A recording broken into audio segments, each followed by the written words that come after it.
Hey future seekers, tonight we begin with a journey that drifts softly between the ancient past and the uncertain future. Our topic may sound unsettling at first, but don't worry, we'll move through it slowly, carefully, and with a sense of peace. The title of tonight's story is Plagues from the Past. Could ancient diseases frozen in ice return? Imagine for a moment endless sheets of ancient ice stretching across Siberia, Alaska, and Greenland. Beneath the surface, perfectly preserved for thousands, sometimes even millions of years, lie secrets from another age. Entire landscapes locked away, frozen in silence, and with them, the remains of animals, plants, and even microscopic life. Some of those tiny passengers, viruses, and bacteria may have slept in the ice all this time, waiting. Now, with the Earth warming, the great ice sheets and permafrost begin to melt. What might be released when those ancient layers awaken? Could we encounter plagues from the past, microbes that once haunted the ancient world? This is the mystery we'll be exploring tonight. Not with fear, but with calm curiosity. Together, we'll step carefully into the science, the stories, and the possibilities. But first, before we settle in and begin our peaceful journey into the future, take a moment to like this video and subscribe, only if what I share here truly resonates with you. Your support helps me create more of these stories, and if you feel like it, let me know where you're tuning in from and what time it is. It's always fascinating to see the many corners of the world where we connect. Now, dim the lights, make yourself comfortable, and let's ease into tonight's journey together as we explore what lies ahead. To understand the story of ancient diseases frozen in ice, we must first slow down and picture the vast frozen landscapes of the far north. Permafrost, an enormous layer of soil, rock, and ice, covers nearly a quarter of the land in the northern hemisphere. Some of it has remained frozen for tens of thousands of years. In these icy vaults, time itself stands still. Mammoths with their fur intact, ancient forests buried in frost, and even human remains have been uncovered, as if the past simply pressed pause. But beyond bones and bodies, there are things we cannot see with the naked eye. Viruses, bacteria, and spores can survive in extreme cold, tucked away in ice crystals like seeds lying dormant in winter soil. Unlike us, they don't need warmth, or sunlight, or comfort. They only need stillness and time. Scientists have already proven that life can endure in this way. In 2014, researchers in Siberia revived a virus that had been frozen for more than 30,000 years. Known as Pithovirus sibericum, it wasn't dangerous to humans, it only infected amoebas. But its awakening was like opening a long-forgotten tomb. For the first time in history, humanity had revived something so ancient, something that had been sleeping since woolly mammoths roamed the earth. This discovery revealed a quiet truth. If one virus can survive for tens of thousands of years, perhaps others can too. Some may even belong to species we have never encountered before. And as climate change accelerates, the permafrost thaws faster than ever. What was once buried miles deep now lies within reach. Rivers carve through melting ground, exposing the bones of mammoths, and perhaps the hidden particles that once coursed through their blood. We might ask, what happens if a virus from the Pleistocene, one that once infected ancient animals or even early humans, finds its way back into the world? Could it recognize us as hosts, or would we be strangers to it? Some scientists believe many of these microbes would be harmless, outdated relics of evolution, no longer suited to modern life. But others warn that a few could be dangerous. They may have traits we have no immunity against, no medicine to counter. For a moment, let's pause here. Imagine standing on the tundra of Siberia at dusk. The air is cold, but beneath your feet the ground is slowly thawing, releasing the scent of ancient earth. You see the curved bones of a mammoth poking through the soil. It feels like stepping into a portal, half in the present, half in a time long gone, and somewhere in that soil invisible could lie the tiniest of survivors, waiting. This thought may sound unsettling, but it is also strangely humbling. Life has always found a way to endure. Perhaps these ancient microbes are not enemies, but reminders of how fragile and yet how resilient the story of life truly is. In the chapters ahead, we'll explore not just the science of these frozen plagues, but the history of pandemics, the future risks humanity might face, and the deeper meaning behind these hidden passengers of time. For now, let us rest with this thought. The ice is not just melting water, it is memory itself returning to the surface, and within those memories may lie whispers of the ancient past, whispers that could one day speak again. Let your breath slow. Imagine the world folding inward, like the soft closing of a book, as we peer carefully at what scientists have already uncovered beneath the cold hush of the Arctic and high mountain glaciers. In this chapter, we will gently examine the evidence, the discoveries, the small awakenings that have taught researchers how persistent life can be, and the real-world events that remind us the past sometimes nudges the present. One of the earliest and most talked-about discoveries came in a laboratory, where researchers coaxed a giant virus back to activity after it had slumbered in Siberian permafrost for tens of thousands of years. This virus, called Pithovirus sibericum, was revived from a sample dated to roughly 30,000 years ago. It did not infect humans, it targeted single-celled amoebas, but its revival was a clear signal that large, complex viral particles can retain infectivity after millennia in the deep freeze. Since that first revival, teams of researchers have continued to survey ice and permafrost, and have recovered a surprising variety of ancient viral genomes and viable viral particles, sometimes dozens from a single site. Recent surveys of frozen sediments and glacier cores have uncovered families of viruses we did not know were preserved there, including relatives of the so-called giant viruses, and many smaller, previously unknown viral genomes. These are not Hollywood monsters. Most infect microorganisms or other non-human hosts. Still, their presence is a meaningful biological signal. The frozen ground is not biologically inert. There is also a practical, unfolding example that shows how thawing permafrost can affect living communities. In 2016, a severe heatwave in northern Russia thawed layers of permafrost at a site on the Yamal Peninsula. Buried, long-dead reindeer carcasses that still contained Bacillus anthracis spores were exposed, triggering an anthrax outbreak among reindeer and eventually infecting people in nearby settlements.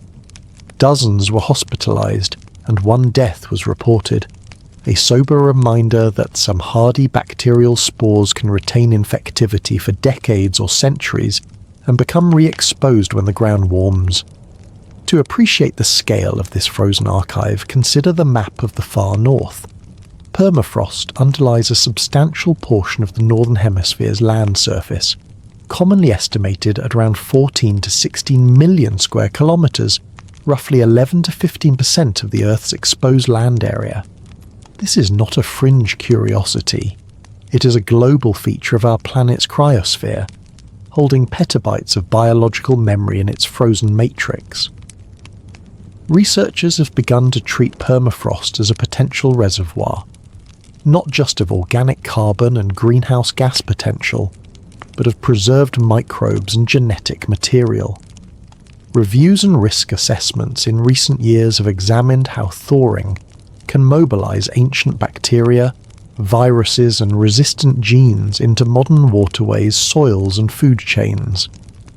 The truth the scientific literature conveys is measured. While many ancient microbes are unlikely to survive modern ecological pressures or infect humans, The possibility that some could interact with contemporary hosts or share genes, for instance antibiotic resistance elements, is not dismissed. Scientists call for surveillance, controlled studies, and responsible sampling methods to better understand these possibilities. At the same time, other researchers urge calm context. Some recent analyses suggest the risk of dire, novel pandemics emerging directly from thawing permafrost is lower than popular headlines sometimes imply, simply because the vast majority of viruses are specialised to ancient hosts, microbes, amoebae, or extinct animals. Still, the warming Arctic poses real quantifiable risks: localised outbreaks, like anthrax, ecological disruptions, the release of ancient genes into modern microbial communities, and the practical hazards to infrastructure and human livelihoods.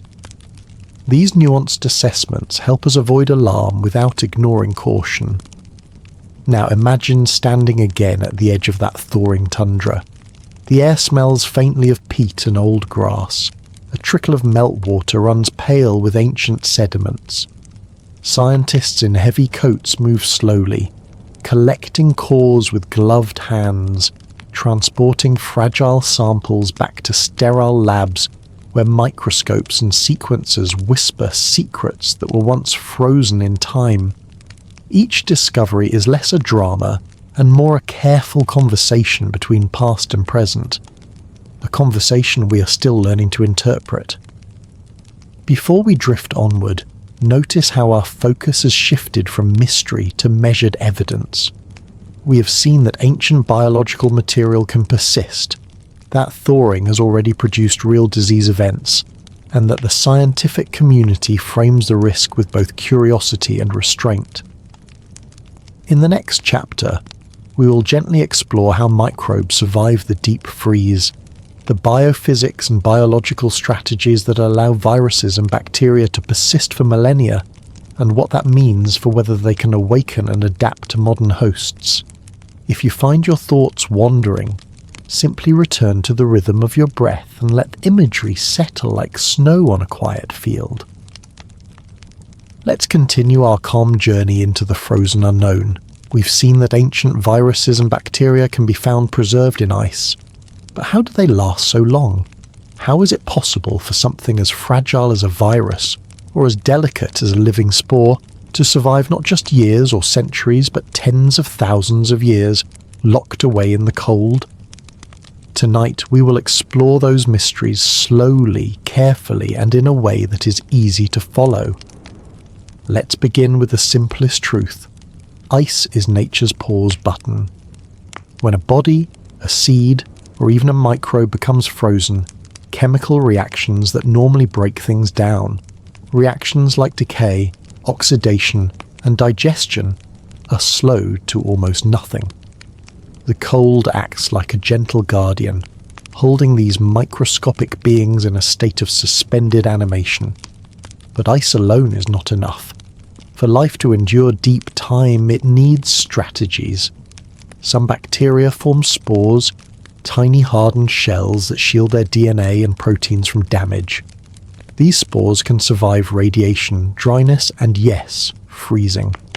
There are bacteria found in permafrost samples that were successfully revived after being frozen for over 700,000 years.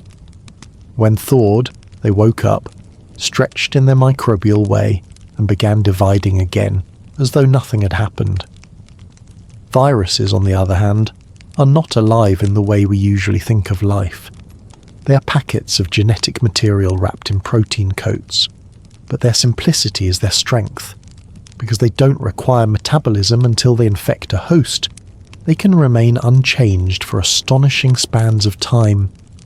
Imagine them like seeds drifting through history, waiting for soil, waiting for the right host cell to spark their existence back into motion. Now, think about the environment where they rest. The permafrost is not a perfect freezer. Sometimes water shifts, ice crystals expand, and radiation from space trickles in, slowly chipping away at DNA. Over thousands of years, much of this microscopic life breaks down and disappears. But because permafrost covers millions of square kilometres, even if only a tiny fraction survives, the numbers could still be enormous. Picture this. Beneath Siberia's tundra lies a graveyard of mammoths, ancient bison, prehistoric wolves, and even human ancestors. Each of them carried microbiomes, the vast communities of bacteria and viruses living in their guts, blood, and lungs. As their bodies froze, many of those microscopic hitchhikers froze too. Today, as thawing brings those bones to light, it may also expose traces of those long-lost ecosystems of microbes. This brings us to a humbling point. When we think of ancient diseases, we often imagine them as predators waiting to strike. But in truth, most of what lies frozen in the ice was never a human pathogen. They were the microbes of reindeer, of mammoths, of ancient soil and rivers. Yet, there is still the possibility, however small, that some pathogens once harmful to humans could have endured the freeze. Let's reflect for a moment on a story that scientists often recall. In the early 20th century, researchers exhumed bodies of victims from the 1918 Spanish flu pandemic, buried in permafrost graves in Alaska. The lungs, still frozen, contained fragments of the influenza virus. With modern technology, scientists were able to reconstruct the genome and learn more about how that virus caused one of history's deadliest pandemics. These were not living viruses revived from the past, but it showed us how well genetic material can persist in frozen ground, even after nearly a century. Now imagine what could endure after not 100 years, but 100,000. When you close your eyes and think about it, the ice begins to feel less like a grave and more like a library, a frozen archive with millions of volumes, some intact, some too damaged to read. Each thawing layer opens a new shelf, offering knowledge, mystery, and sometimes risk. So, how do microbes endure? By becoming quiet, by shrinking into protective shells, by relying on simplicity, and by letting the cold hold them, gently, until the day comes when the earth shifts, the ice melts, and the pause button is finally released. In our next chapter, we will explore the question many wonder about.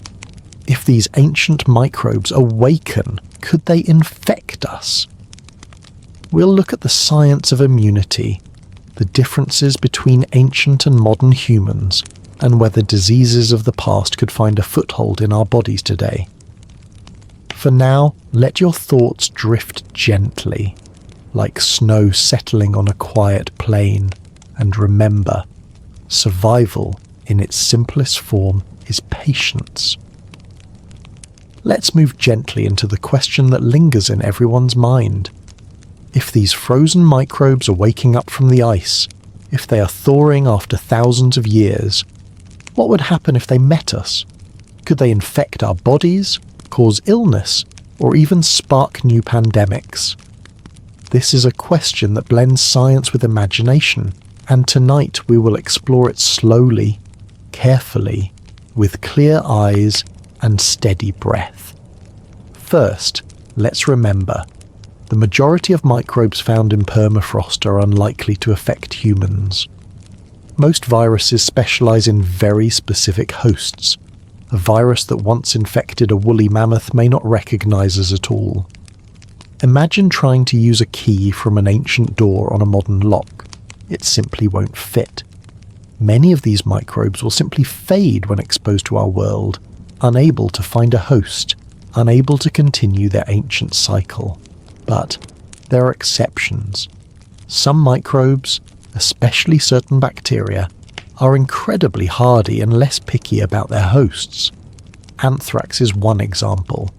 It doesn't care whether it's infecting a reindeer, a cow, or a human being. Its spores can survive in frozen ground for decades, waiting for the moment when an animal digs up the soil and breathes it in. The outbreak in Siberia in 2016 showed us this is not theory. It can and does happen.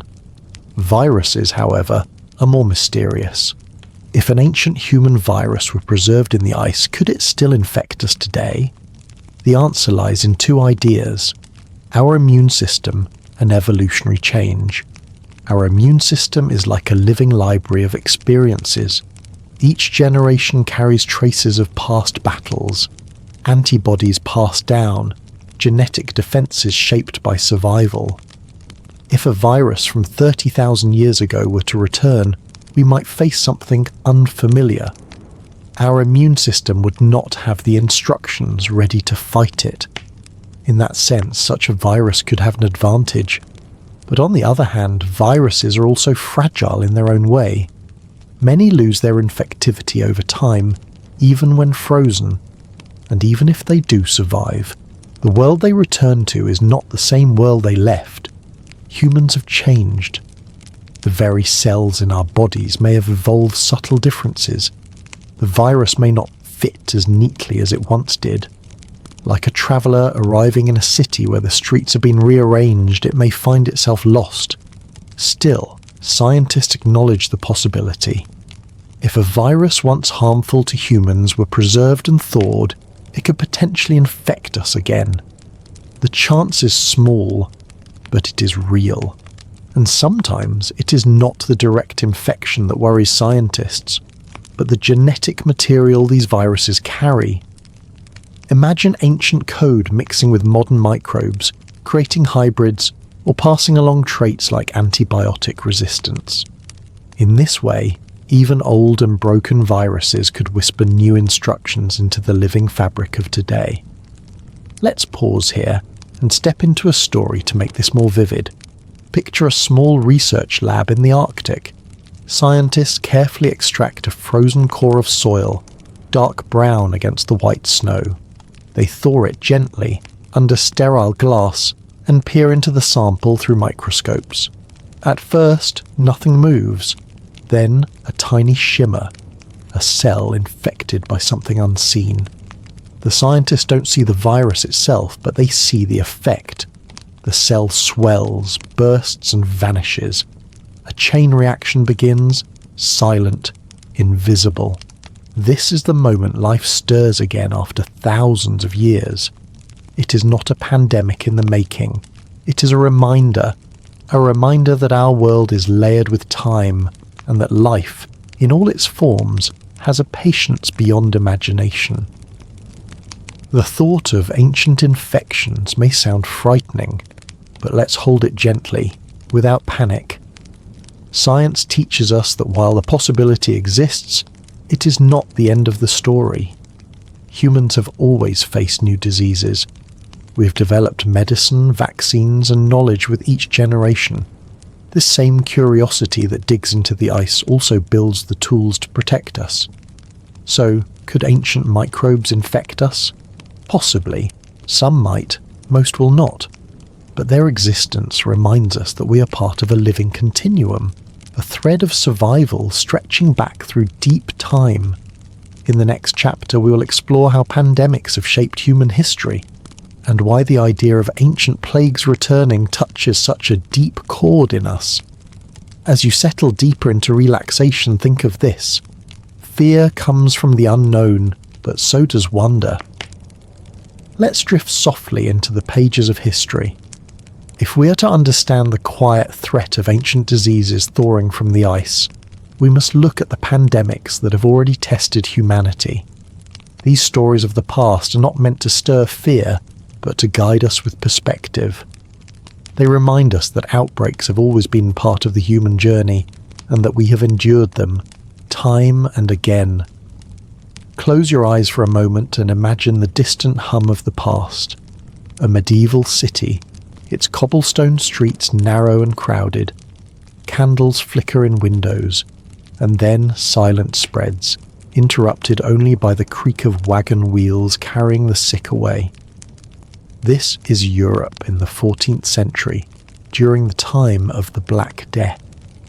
The Black Death was caused by Yersinia pestis, a bacterium carried by fleas living on rats. Between 1347 and 1351, It swept through Europe, Asia and North Africa, claiming tens of millions of lives, nearly a third of Europe's population. Entire villages vanished, economies collapsed, and people turned to desperate explanations. For many, it seemed like the end of the world, but it was not the end. Humanity endured, adapted, and emerged changed. Some scholars even argue that the pandemic paved the way for new ideas, new freedoms, and eventually the Renaissance. Now picture a different scene, the Americas in the 16th century. The arrival of Europeans brought with it viruses like smallpox and measles, diseases the indigenous peoples had never encountered before. Lacking immunity, entire civilizations were devastated. It was one of the most tragic examples of how new, or in this case newly introduced, diseases can change the course of history. The fall of powerful empires like the Aztec and Inca was not only due to swords and steel, but also the invisible armies of microbes. Then, more recently, we remember the 1918 influenza pandemic. Soldiers were returning from the First World War, carrying with them a strain of flu unlike any the world had seen before. In less than 2 years, it infected a third of the world's population. Cities ran out of coffins. Masks became part of daily life. Yet again, it was not the end. Humanity carried on, and from the tragedy came advancements in medicine and public health that protect us even today. And in our own lifetimes we have witnessed the weight of pandemics, the spread of HIV, the waves of Ebola outbreaks, and of course, the recent global challenge of COVID-19. Each of these moments remind us that the threat of disease is not only a relic of the past, but a constant companion of human existence. Why do we remember these stories as we talk about ancient microbes thawing from the ice? Because they show us two things. First, that the possibility of new or old diseases emerging is real, and second, that humanity has always responded, adapted, and found ways forward. Think of it this way. Every pandemic, no matter how devastating, leaves behind not only scars but also lessons. The Black Death taught Europe about public health, quarantine and sanitation. Smallpox eventually led to the world's first successful vaccine. Influenza spurred international cooperation in disease tracking, and COVID-19 accelerated breakthroughs in genetic vaccines that may one day protect us from threats we haven't yet imagined. So, when we speak of microbes frozen in ice, we're not talking about something humanity is helpless against. We're talking about possibilities we can prepare for with the knowledge of history as our guide. Let's slow our thoughts here. The sound of history is heavy, but it is also steady. Each chapter of human struggle has also been a chapter of survival. And so, when we think of ancient plagues returning, it is not only a story of danger, but of resilience. In the next chapter, we'll step into the present moment, the rapidly changing Arctic.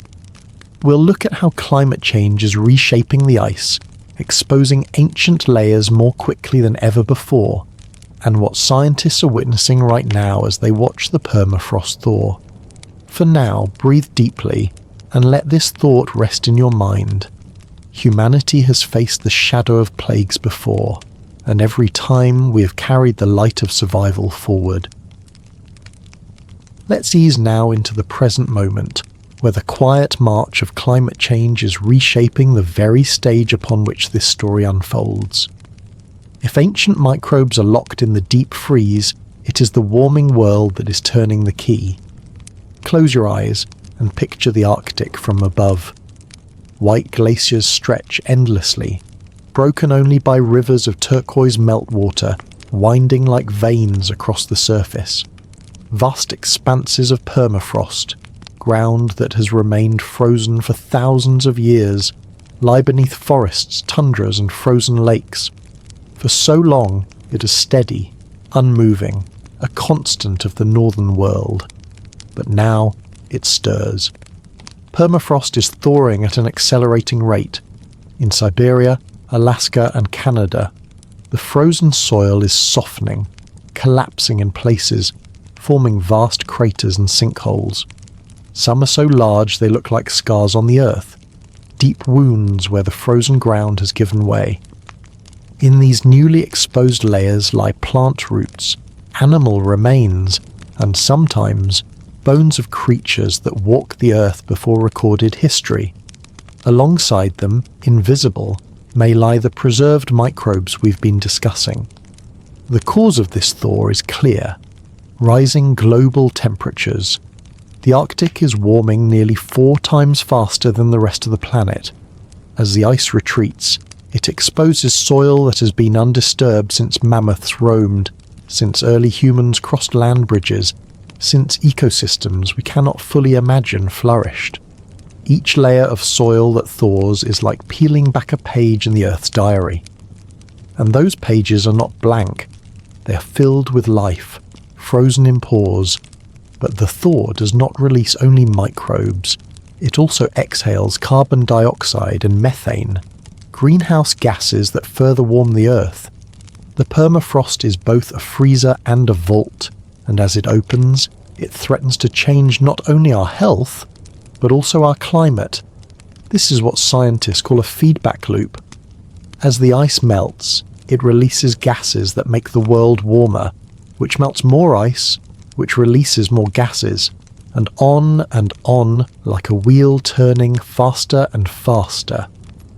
Yet alongside these environmental changes is something more intimate, more human. The communities who live in the Arctic, the indigenous peoples, the hunters, the herders, see the thaw not as abstract data but as daily life. Villages once built on stable ground now sink as the soil shifts. Roads buckle.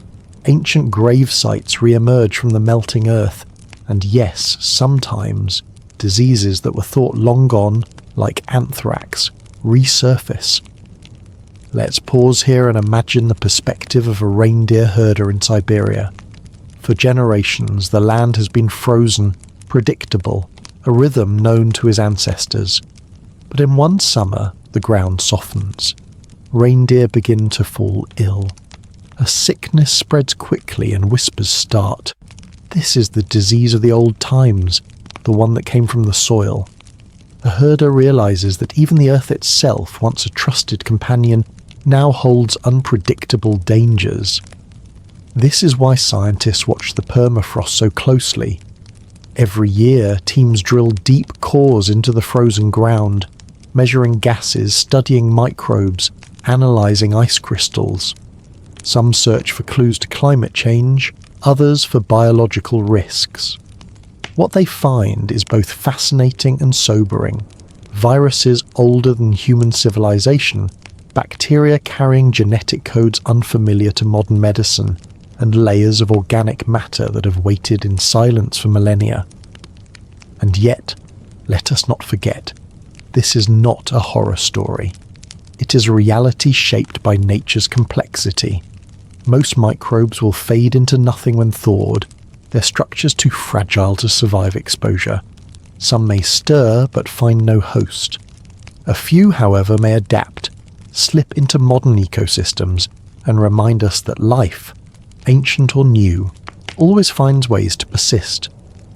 So as the north thaws, we find ourselves at a threshold.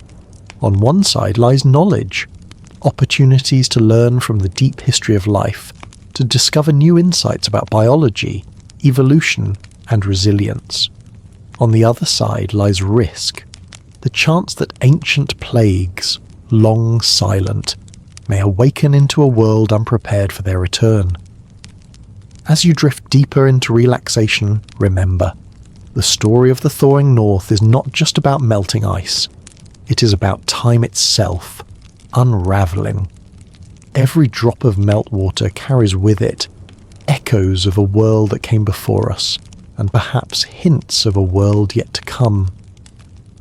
In the next chapter, we will explore what might happen if these microbes were to awaken and spread. We will imagine scenarios, both realistic and speculative. of how an ancient pathogen could re-enter our world and what the chain reaction might look like. Let's take another deep, steady breath together, in and out. Tonight we will imagine something delicate, not with alarm but with curiosity. Let's step gently into a thought experiment. What if the ice truly spoke, and from its melting silence an ancient plague awakened? Not a movie version, not chaos and panic, but calm, clear scenarios that science considers possible. Each one begins quietly, with a thaw, a spark. Each one shows us how public health, medicine, and ordinary people might respond. And each one ends with perspective, so your mind rests again, knowing there is both risk and resilience. Let's walk through these imagined awakenings, slowly, one at a time. Scenario 1. Thaw fever. A soil-borne bacterium reappears. It is late summer in the Arctic tundra. The ground softens, and a reindeer carcass from decades, perhaps centuries ago, rises to the surface. Near it, herding families camp with their animals. A small clinic tends to everyday needs. Researchers study the permafrost nearby. Within a week, several reindeer collapse. One herder notices a painless sore on his arm. Dark at the centre, a fever building quietly in his body. 2 workers handling animal hides develop similar spots. Samples are sent to a regional laboratory. The result? A gram-positive spore-forming bacterium. Spores like this can endure in frozen soil for years, even centuries, waiting for the right conditions to wake again. By week 2, local authorities step in. Livestock are quarantined. Veterinary teams begin targeted vaccination. Families exposed are offered antibiotics. A case definition is broadcast on local radio. Simple, clear, and life-saving. If you see a black scented sore with fever after handling animal remains, seek care immediately.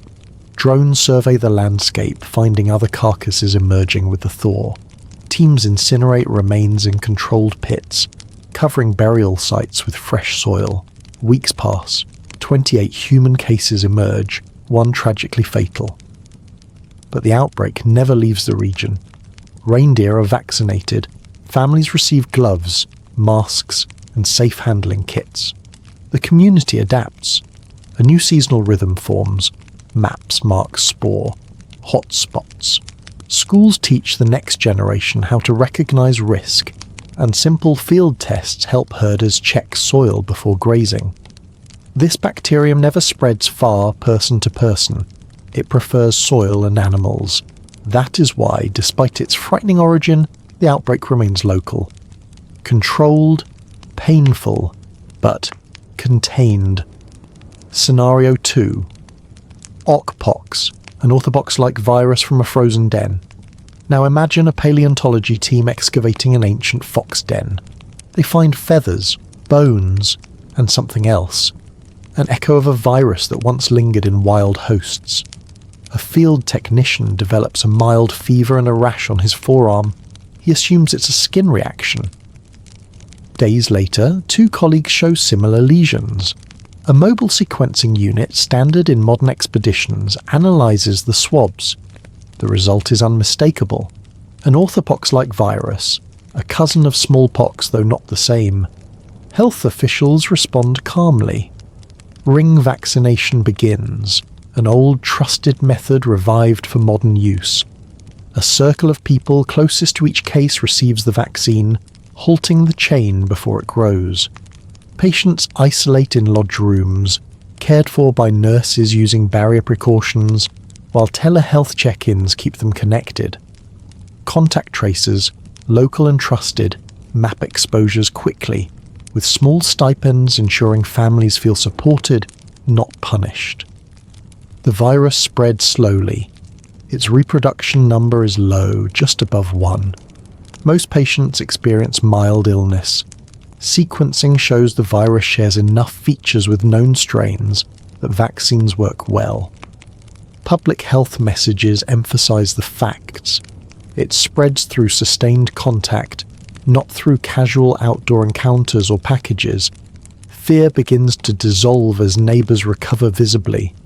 Within weeks the rings hold firm, the outbreak fades, excavation resumes with stronger biosafety, and the story becomes not one of catastrophe, but of confidence, that modern science with calm communication can tame even the whispers of a virus that slept for centuries.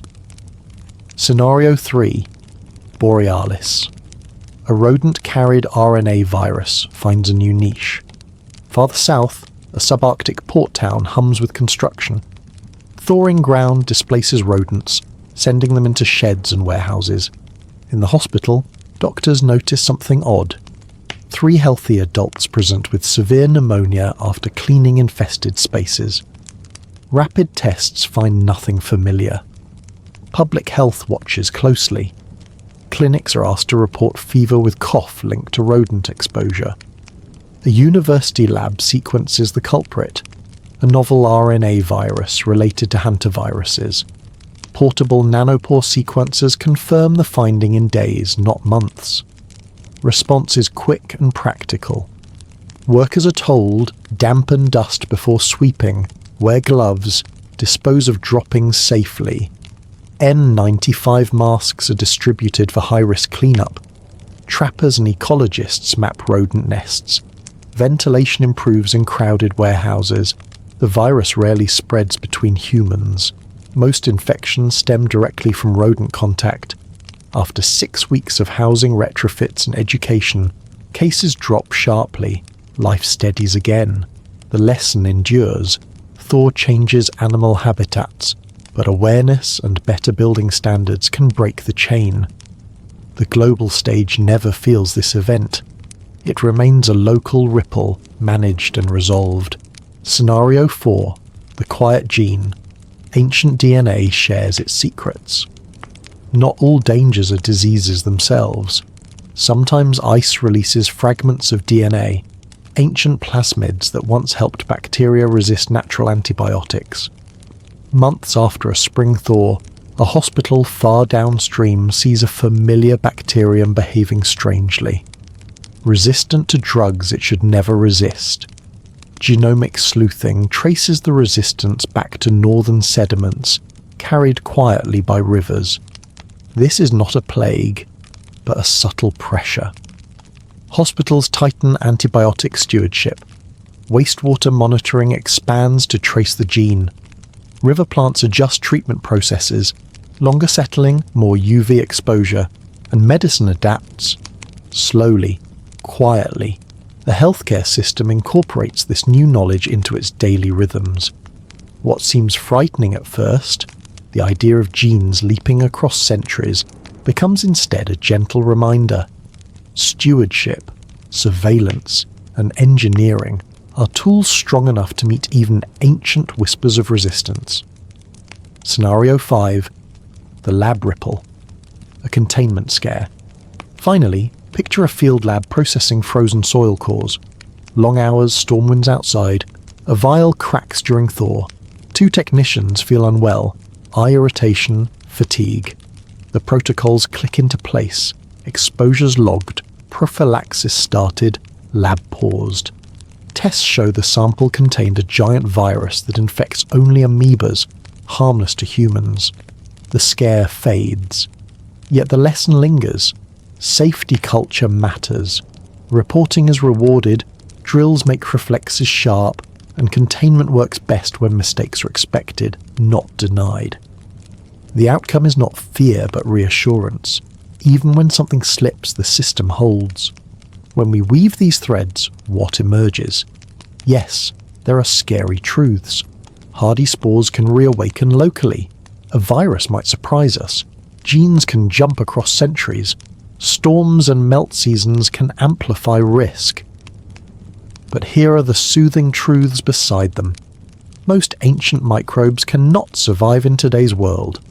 We already have tools, sequencing, vaccines, ring protection, One Health networks, that were dreams only decades ago. Wastewater monitoring and portable labs shrink response times from years to days, and communities closest to the land Herders, hunters, indigenous leaders are no longer sidelined, but central. When they lead, responses move not only faster, but with greater trust. Picture a northern village under the soft glow of the midnight sun.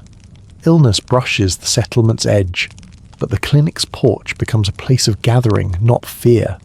Nurses speak kindly, elders share calm memories. We have seen harder winters. Scientists sit with laptops and tea, showing families how the curve bends downward. Children chalk circles on the boardwalk, playing ring vaccination, turning protection into play. Weeks pass, the river clears, the land exhales, and life returns. In the end, ancient ice may whisper, but we do not listen alone. We listen with microscopes and neighbours, with vaccines and stories, with quiet courage and simple steps. What once seemed frightening becomes instead a path we know how to walk. Imagine for a moment that the ancient disease released from the ice is no longer a local incident. It has crossed its first border. Perhaps a scientist who unknowingly became infected while handling the thawed sample travelled home. Or maybe an unsuspecting hiker, bitten by an insect carrying the revived pathogen, boarded a plane before symptoms appeared. The first signs seem minor. A fever here, a cough there. Doctors in the destination country assume it is influenza, or perhaps a seasonal illness. But soon, the cases spread to dozens, then hundreds. Laboratories realize that the pathogen does not match any known strain in their databases.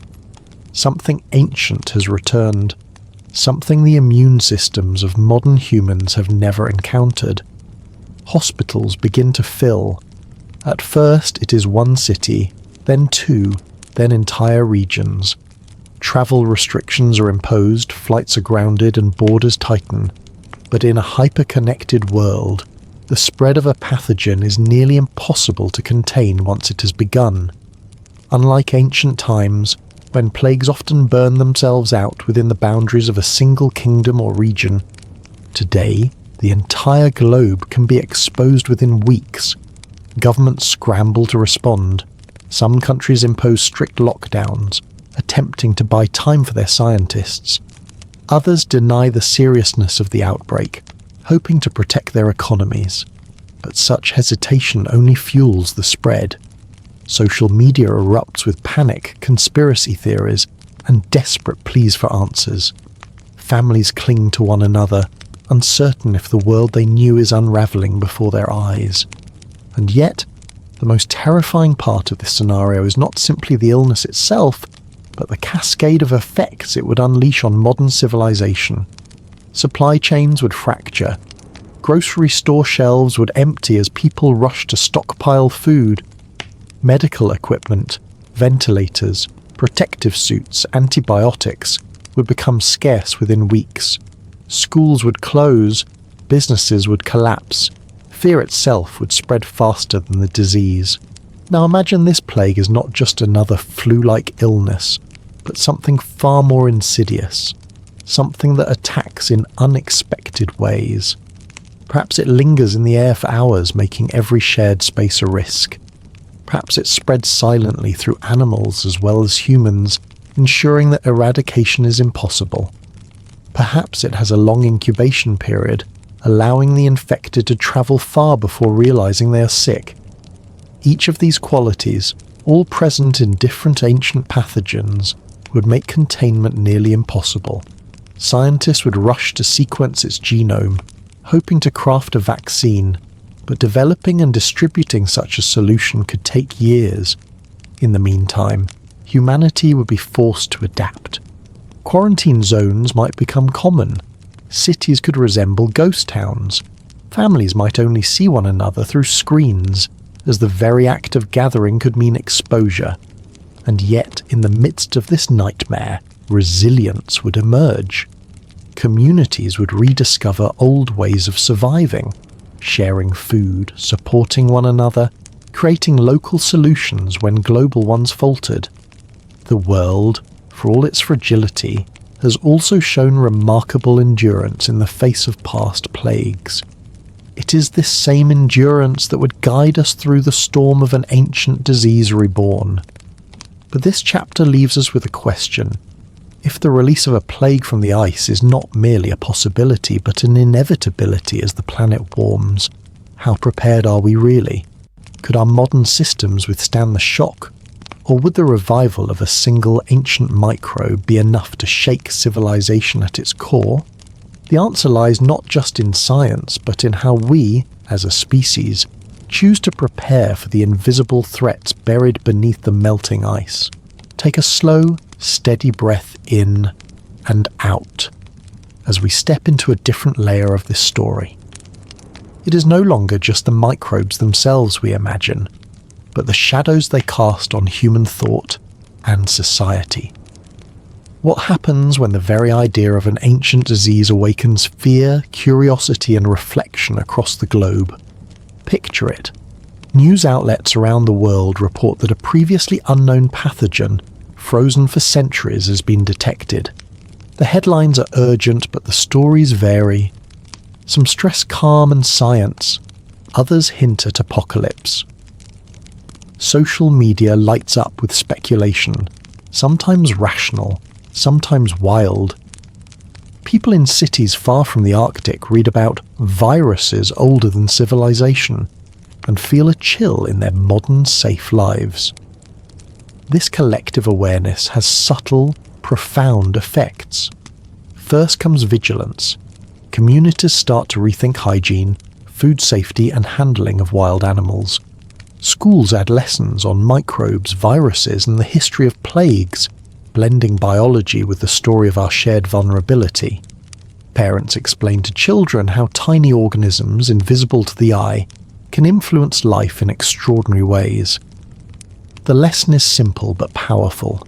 We're not invincible, and our connection to the natural world is deeper than we realized. Next comes fear, a quiet, pervasive anxiety that alters human behavior. People may avoid certain foods, regions or activities. Travel slows. Local markets shift their offerings. Some families stockpile essentials, not out of panic, but in anticipation. The psychological effect is subtle, like a shadow over routine life. Yet this shadow can also prompt reflection. Cities plan better for public health. Communities strengthen their social bonds, and governments realize the importance of preparation. Artists, writers, and filmmakers respond as well. Ancient plagues enter the cultural imagination as metaphors for resilience, mortality, and our connection to the earth. Children draw pictures of frozen viruses as curious, mischievous characters. Adults create stories and songs that honor both the threat and the human ingenuity to overcome it. Across all mediums, the ancient past becomes a lens through which society examines the present. At a more personal level, individuals experience a mix of fear and fascination. A traveller returning from northern lands pauses to wash hands more carefully, yet marvels at the vast tundra thawing under the sun. A scientist tracking ancient viral sequences feels the weight of centuries in their fingertips, balanced by hope that knowledge will guide humanity safely. Even small acts, like volunteering to help with public health campaigns, gain significance. They are gestures of agency in the face of invisible forces. Communities begin to adopt what psychologists call anticipatory resilience, preparing for potential threats that may never materialize, but doing so calmly and methodically. Emergency drills are conducted, information campaigns launched, and partnerships between health agencies, environmental scientists, and indigenous knowledge holders strengthen. The fear of ancient plagues becomes a teacher, guiding societies toward preparedness, not panic. And in this quiet reflection there is beauty. Humanity, for all its vulnerability, demonstrates adaptability. The frozen past reminds us that life is fragile, that threats can emerge in unexpected forms, And that understanding, rooted in curiosity, science, and collective care, can transform fear into wisdom. So, when you imagine an ancient virus or bacterium stepping into our modern world, it is not only the physical spread that matters, but the ripples in the human psyche. The way societies adapt the lessons passed from one generation to the next, the creative expressions born from uncertainty, all of these are part of the journey. In the end, perhaps the greatest defense against ancient plagues is not merely medicine or technology, but a calm, informed society that listens to the lessons hidden in ice and soil and responds with both caution and compassion. Take a slow, even breath, in and out.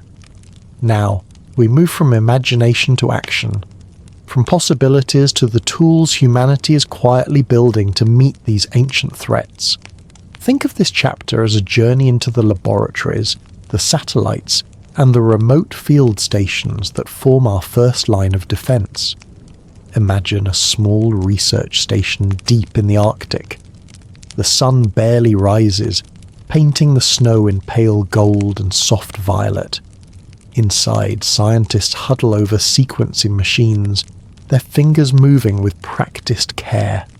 Each frozen core pulled from the permafrost is a story in ice, containing dust, soil, ancient microbes, and DNA fragments. Some of these organisms have slept for thousands of years. Some potentially have evolved in ways we cannot predict. In the last decade, portable genomic sequencers have transformed this work. Devices no bigger than a shoebox can now read genetic codes in hours rather than months. In a story from northern Siberia, a research team thawed a reindeer carcass and immediately detected a bacterium related to an ancient anthrax strain. In earlier decades, such a finding would have required shipping samples across continents, delaying any response. Today, within hours, the team knew what they were dealing with, and could alert local health authorities before anyone else even knew there was a risk.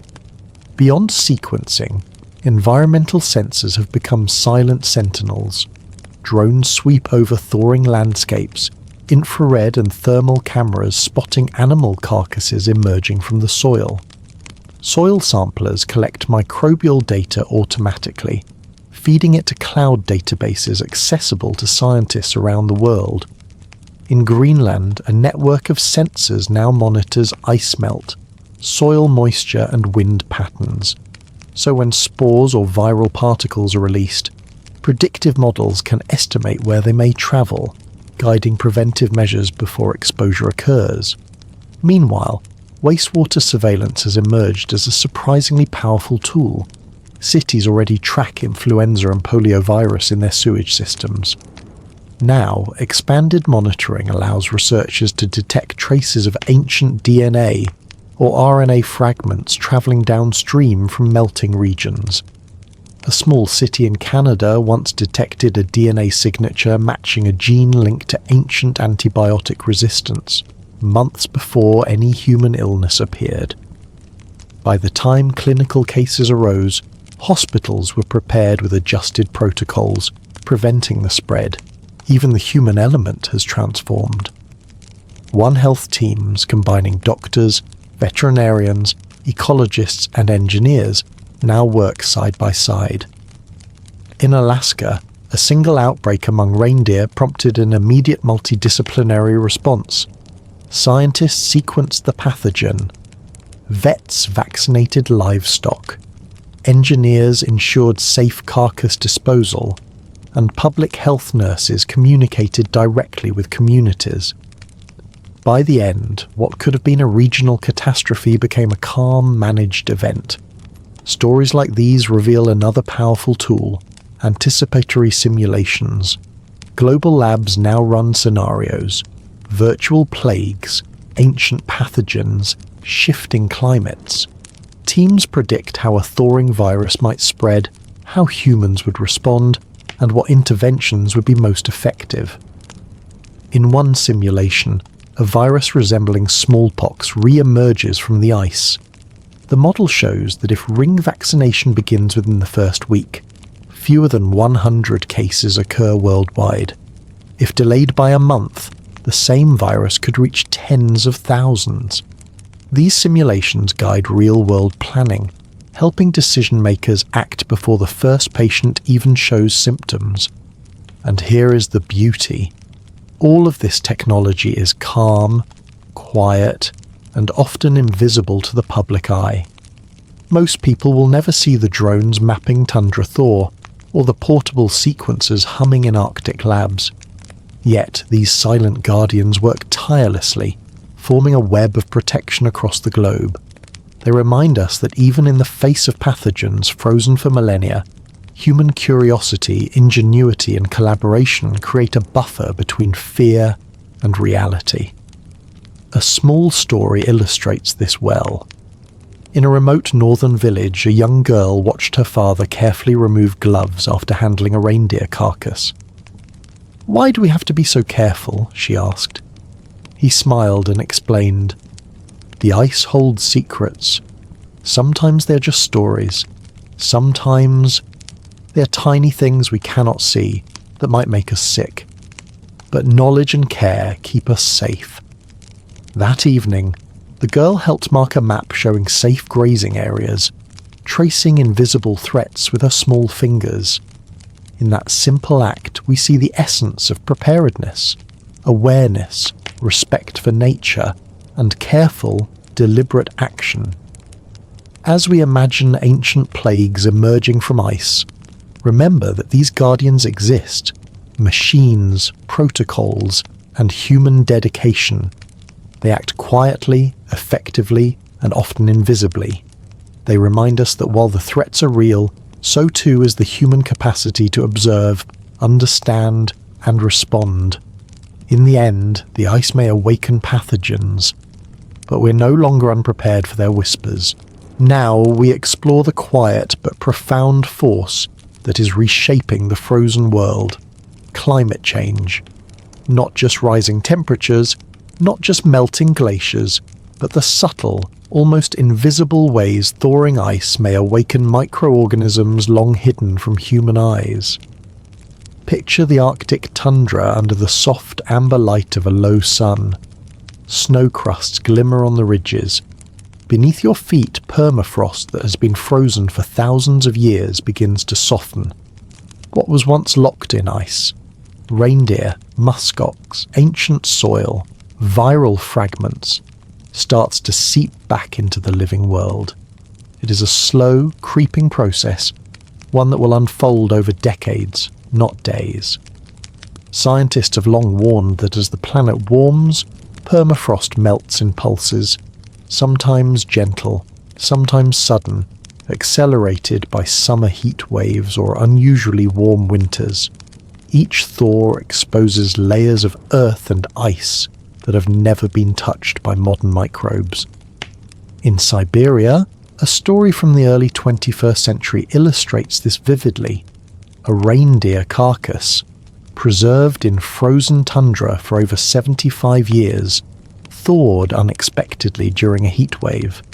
It released spores of Bacillus anthracis, an ancient bacterium. Herdsmen fell ill, and one life was lost. But the event also revealed the speed with which thaw can transform a dormant landscape into a landscape of microbial possibility. Climate change also alters the ecological web. Rodents, foxes, and birds expand their ranges northward, following the thawed vegetation. Rivers swell, carrying microbial particles downstream, sometimes hundreds of kilometers from their original source. Dust storms, fueled by drier soils and shifting winds, lift spores into the air. What was once isolated now has a conduit into human populations and modern livestock.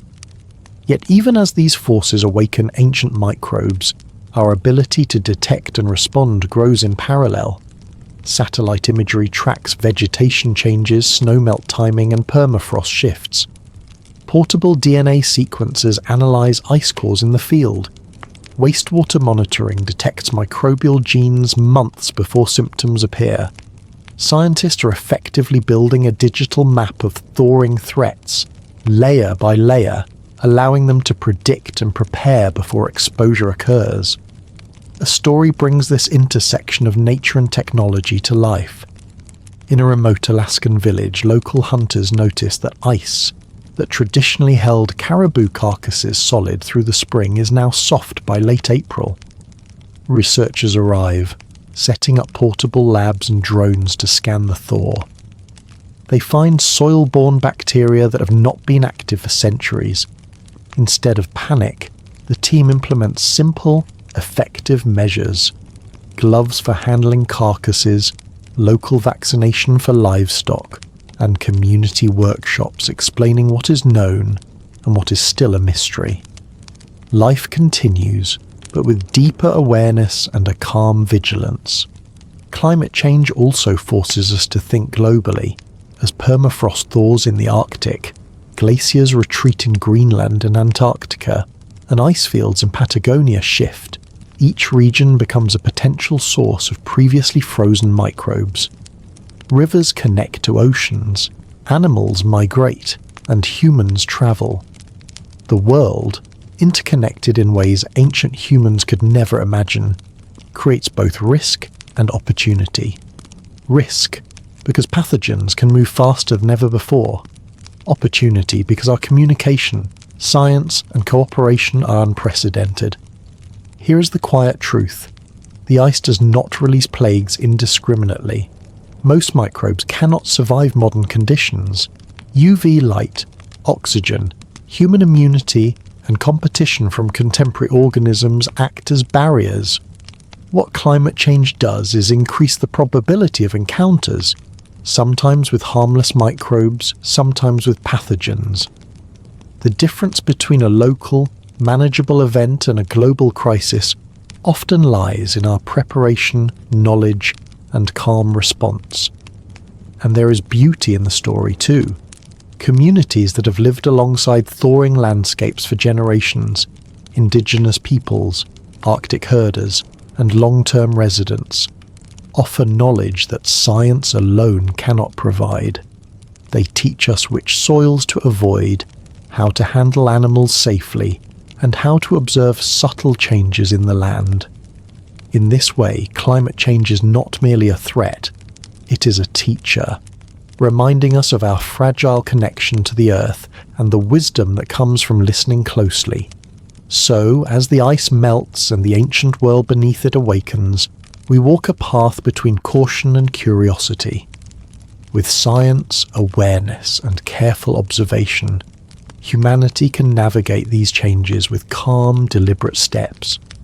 The hidden past is surfacing, yes, but we're learning to meet it, not with fear, but with understanding. Take a gentle breath in and slowly out. Let us now turn our attention to the remarkable intersection of ancient pathogens and modern medicine. Imagine centuries-old microbes, preserved in ice, suddenly finding themselves in a world of vaccines, antibiotics, and diagnostic technologies that did not exist when they first emerged. Picture a laboratory somewhere in northern Canada. Snow falls softly outside. Inside, scientists in clean white coats handle samples from permafrost cores. The moment a new pathogen is identified, the lab hums with activity. Rapid genomic sequencing begins, mapping the DNA or RNA of an organism that has slept for centuries. Within hours, computers predict its vulnerabilities, its proteins, its antigens, and potential weak points that modern medicine can exploit. Here's a story that illustrates the incredible speed of today's tools. In 2016, researchers studying permafrost in Siberia uncovered a 30,000-year-old virus that infects amoebas, not humans. The virus was fully intact, with a genome longer than some contemporary viruses. Scientists were able to reconstruct its sequence, model its behavior, and confirm it posed no threat to humans. The excitement was scientific, not fearful, and it highlighted a crucial reality. With knowledge comes control. Now imagine an ancient virus with the potential to infect humans. Today, a combination of vaccines, antiviral drugs, and gene editing technologies could stop it before it spreads. Ring vaccination strategies, already perfected during smallpox eradication and mpox outbreaks, allow communities to protect themselves quickly and efficiently. Mobile vaccination units could reach remote areas, bringing both protection and reassurance to populations who might otherwise feel vulnerable. Antiviral therapies have also advanced. Drugs that target conserved viral proteins or RNA sequences can neutralize infections within days of diagnosis. In a northern village scenario, if a herder becomes ill after exposure to thawed soil, he could receive treatment immediately, halting replication of the pathogen before it ever reaches another person. What once might have sparked a regional outbreak can now end quietly, almost imperceptibly. Then there's the power of gene editing technologies like CRISPR. Researchers can now engineer diagnostic tools that detect ancient DNA or RNA in hours. In one story from a recent Arctic expedition, a portable CRISPR-based test identified a bacterial gene linked to anthrax in under 4 hours. Within a single day, public health teams could map contaminated areas, distribute protective gear, and vaccinate livestock. These tools transform what might once have been an invisible, creeping threat into something that can be managed in real time. Yet medicine alone is not enough. Community knowledge and engagement remain central. In a small settlement, elders observe thaw patterns, hunters recognize subtle changes in animal behavior, and children learn safety practices. One story recalls a young girl helping her grandfather mark areas of safe grazing. Months later, those same maps helped public health teams identify hotspots for bacterial spores, a simple act of observation saving lives. The fusion of local knowledge and modern medicine becomes a silent partnership against ancient threats. Finally, consider the role of preparedness drills and simulations. Hospitals, remote clinics, and field laboratories run exercises simulating an ancient pathogen release. Staff practice triage, isolation, and rapid testing. Communities learn evacuation routes, hygiene protocols, and communication plans. When a real incident occurs, everyone knows what to do, reducing panic and containing the risk before it grows.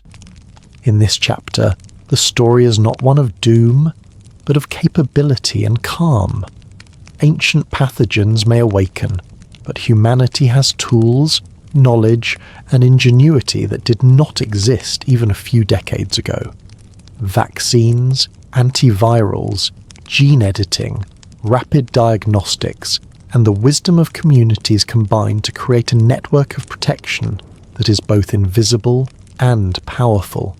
So, when the ice whispers the stories of millennia past, we listen, not with fear, but with preparedness, understanding, and the quiet confidence that comes from knowing we are not defenseless.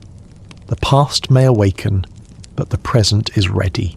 Take a slow, deliberate breath in and out, as we now turn to the most powerful element in this story, humans themselves.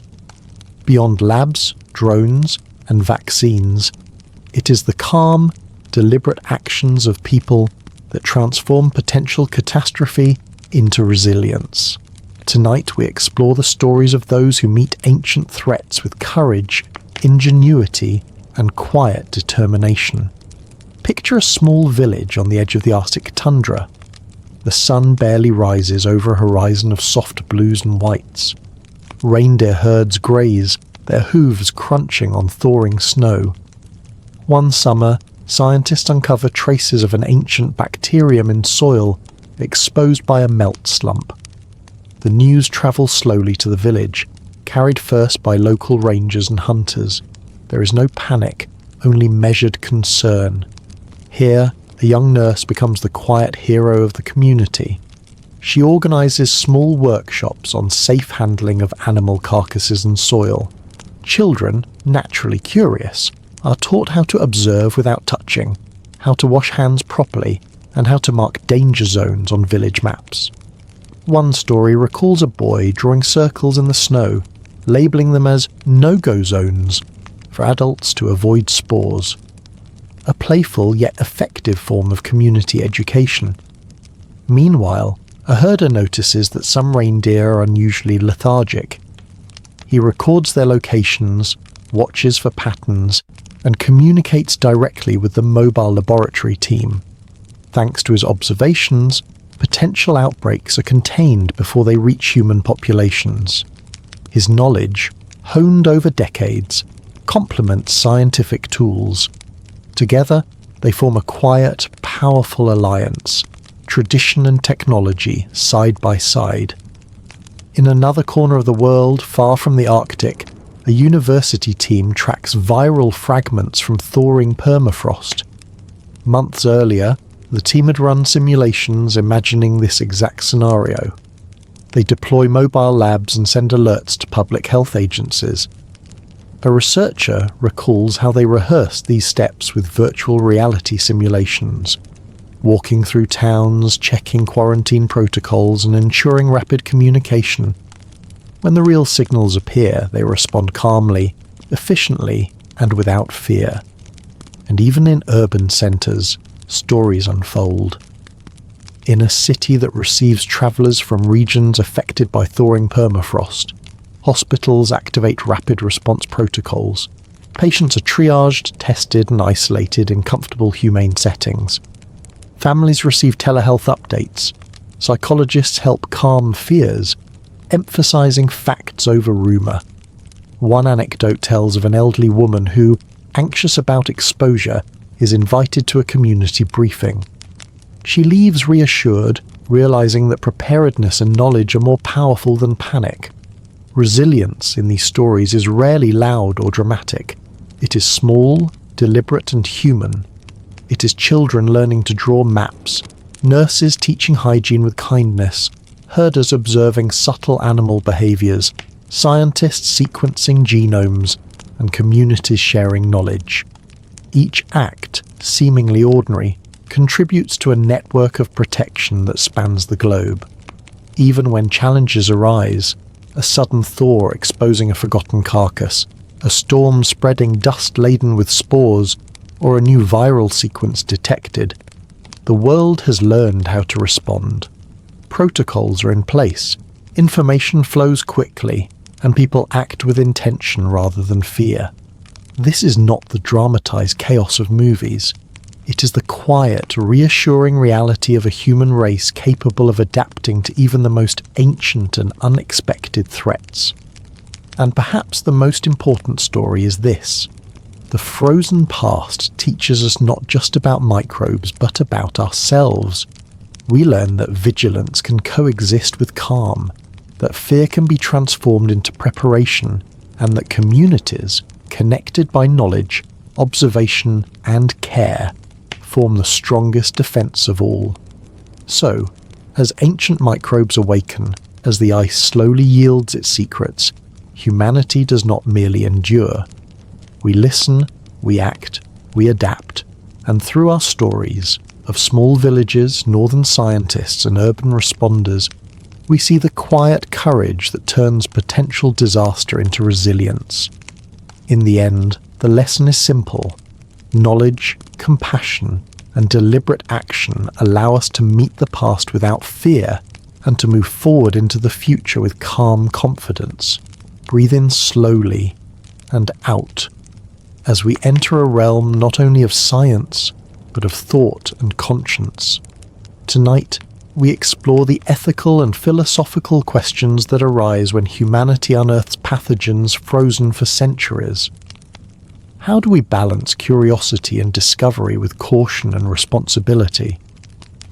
Imagine a remote laboratory perched on the edge of a thawing glacier. Researchers gently slice through layers of ice, revealing soil and ancient animal remains. Each sample carries the potential for incredible insight into the past, microbial evolution, disease ecology, and even insights into past climates. But it also carries uncertainty. What if an ancient microbe is viable? What if it could infect humans or livestock? Here's a story from the Siberian tundra. Decades ago, scientists retrieved soil cores containing spores of a bacterium related to anthrax. One researcher, fascinated by the chance to study such an ancient organism, wondered whether to attempt cultivation. After careful deliberation, the team decided to sequence the DNA without growing the bacteria in culture. Their decision prevented a potential exposure, demonstrating a balance between curiosity and caution. The lesson is clear. Sometimes the greatest wisdom lies in restraint. Philosophers and ethicists also weigh in. Some ask, should we pursue knowledge simply because it is there, even if risk exists? Others argue that studying ancient microbes may be essential for preparing for future outbreaks, especially as climate change thaws more permafrost each year. These questions are not theoretical. They influence real-world decisions about funding, lab protocols, and field expeditions. Consider a story from Greenland. A paleontology team discovered a frozen fox den containing feathers, bones, and a viral sequence never seen before. Debate erupted among the researchers: sequence it fully in the field or transport it to a high-security lab thousands of kilometers away. In the end, they built a temporary field lab with containment measures, sequencing only what was essential for identification. The result? Knowledge gained, risk minimized, and protocols refined for future expeditions. Ethics extend beyond the laboratory. Local communities, indigenous peoples, herders, and residents often live closest to thawing landscapes. Their consent and guidance are vital. One northern village recalled a thawing reindeer carcass suspected of carrying bacterial spores. Instead of imposing a protocol from outside, scientists collaborated with local leaders to decide on safe handling, vaccination of livestock, and community communication. The result was a respectful, effective response that strengthened trust and built resilience.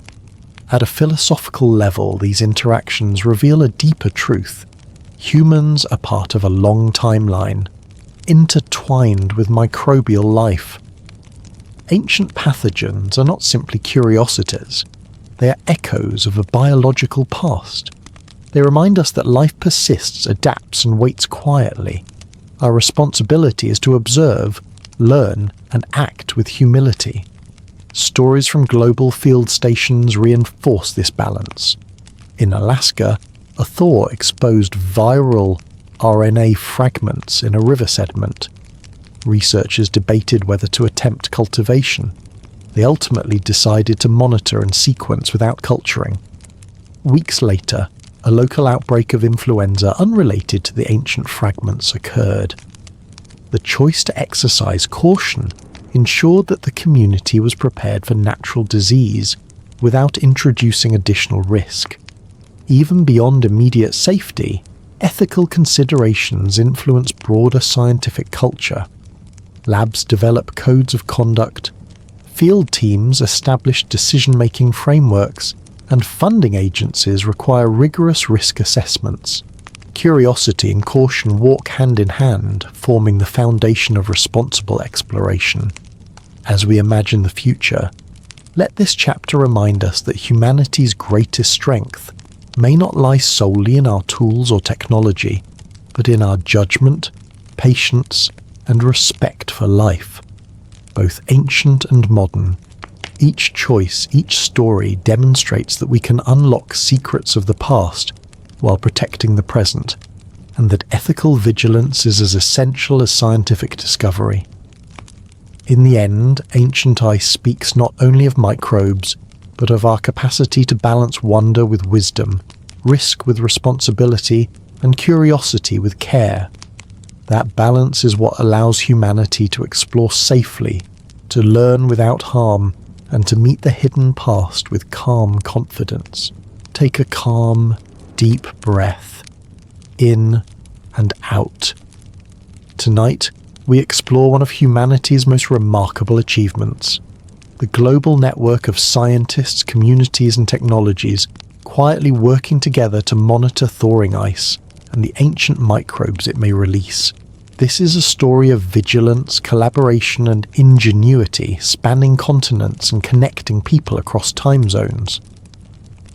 Picture a network of stations stretching from the Arctic tundra of Siberia to the glaciers of Greenland, the icy slopes of Alaska, and the high mountains of Patagonia. Each station, no matter how remote, functions as a sentinel.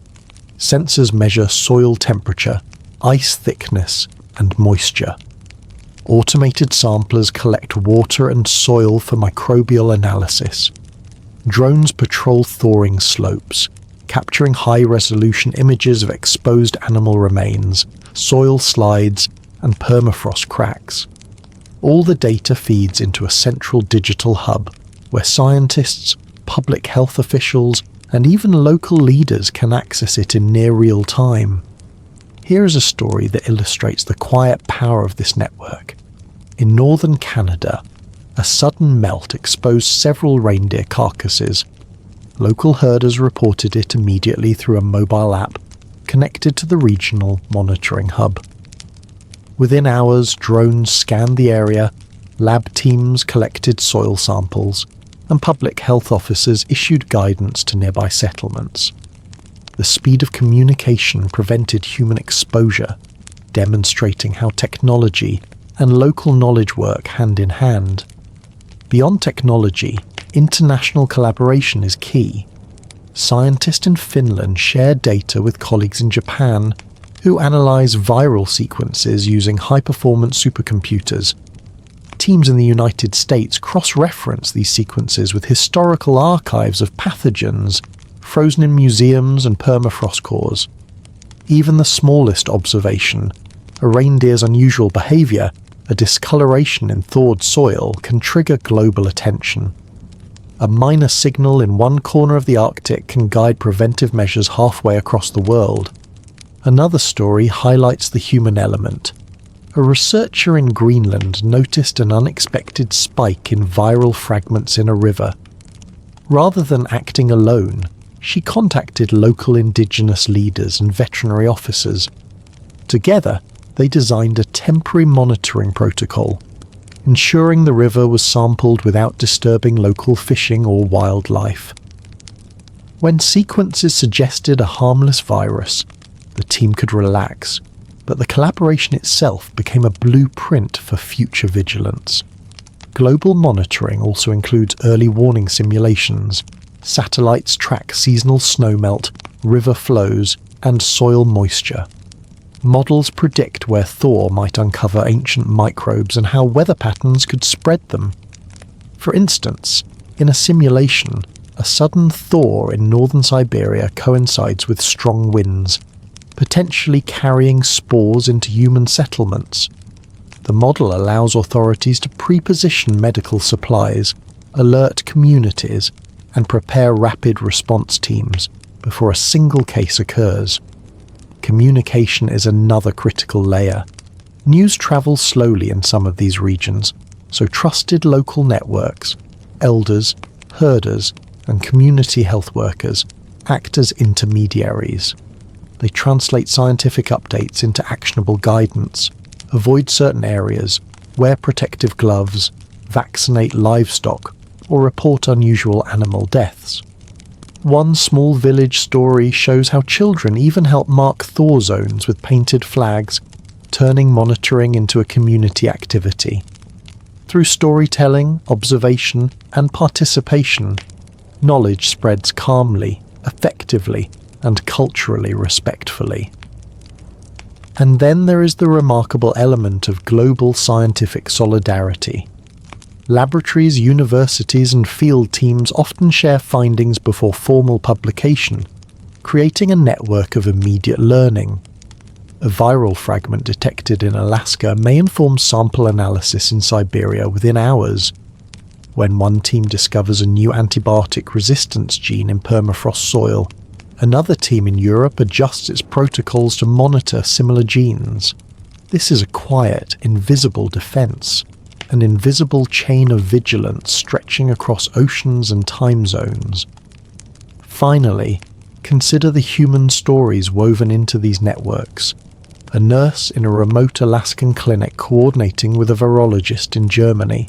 An elder in Greenland teaching scientists how to interpret thaw patterns. A herder using a smartphone app to log animal behavior. These stories show that global monitoring is not just a technological achievement, it is a human achievement, combining curiosity, empathy, and shared responsibility. In the end, the ice may continue to whisper secrets from centuries past, but humanity has built a network of eyes, minds, and hearts across the world, ready to observe, understand, and respond. The story of global monitoring reminds us that no one faces the hidden past alone. Across the ice, we watch together. Across borders, we respond together. Across generations, we learn together. And through this careful, collaborative vigilance, ancient threats are transformed from a source of fear into a challenge we're prepared to meet. Take a slow, even breath, in and out, as we now step into a world where artificial intelligence quietly watches over thawing landscapes and ancient microbes. Tonight, we explore how AI acts as a sentinel, processing vast streams of data to help humanity anticipate what the ice may release, and to do so calmly, efficiently, and almost invisibly. Imagine a research hub in northern Finland, the midnight sun casting long golden shadows across snow-dusted forests. Inside, dozens of screens display streams of information, satellite images of permafrost, soil temperature readings, river flow rates, and microbial DNA sequences arriving from field stations. AI algorithms analyze all this data simultaneously, searching for patterns humans might miss. A shift in soil temperature here, a cluster of unusual viral sequences there, and a quiet alert pops up on a scientist's screen. Investigate thaw site 14.3 kilometers north of base. Here's a story that shows AI in action. In Alaska, a small community reports several reindeer deaths in a previously stable grazing area. Historical climate data, drone imagery, and DNA sequences from soil samples are fed into an AI model trained to predict microbial activity. Within hours, the AI identifies the likely presence of a soil-borne bacterium, flags potential high-risk zones, and suggests targeted vaccination for livestock. By the time humans are exposed, preventive measures are already in place. No panic, no crisis, just quiet anticipation and measured action. AI doesn't just predict where pathogens might emerge, it also simulates potential outbreaks.